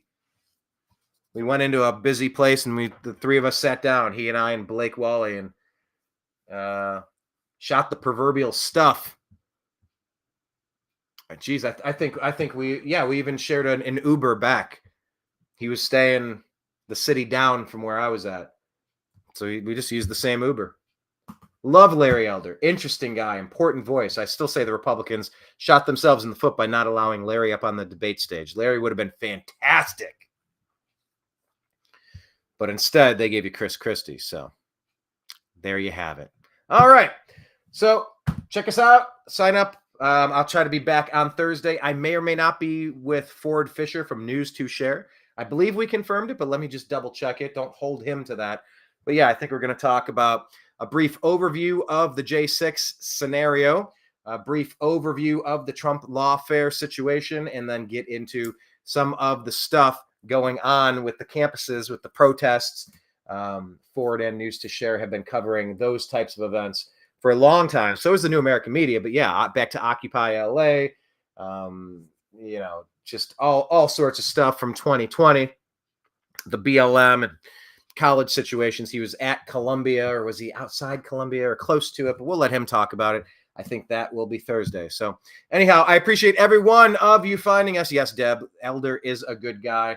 Yeah, he's been gracious with his time on multiple occasions. We've done several interviews and talked offline. Like I like Larry Elder. And I think with the new format where we're going to be getting more guests onto the Agree to Disagree show, it'll be it'll be a very good thing. Because at the core, this is what the New American Media has always been about. It's about bringing in guests like John Odermatt today, or Larry Elder, or Ford Fisher, what have you. And that is the root of what we do. We have interesting conversations with interesting people, and we appreciate you coming along for the ride. So I'm going to sign out for now. I appreciate you. I love you. Go Cavaliers. And we'll talk to you again soon. Take care, everyone. Peace out.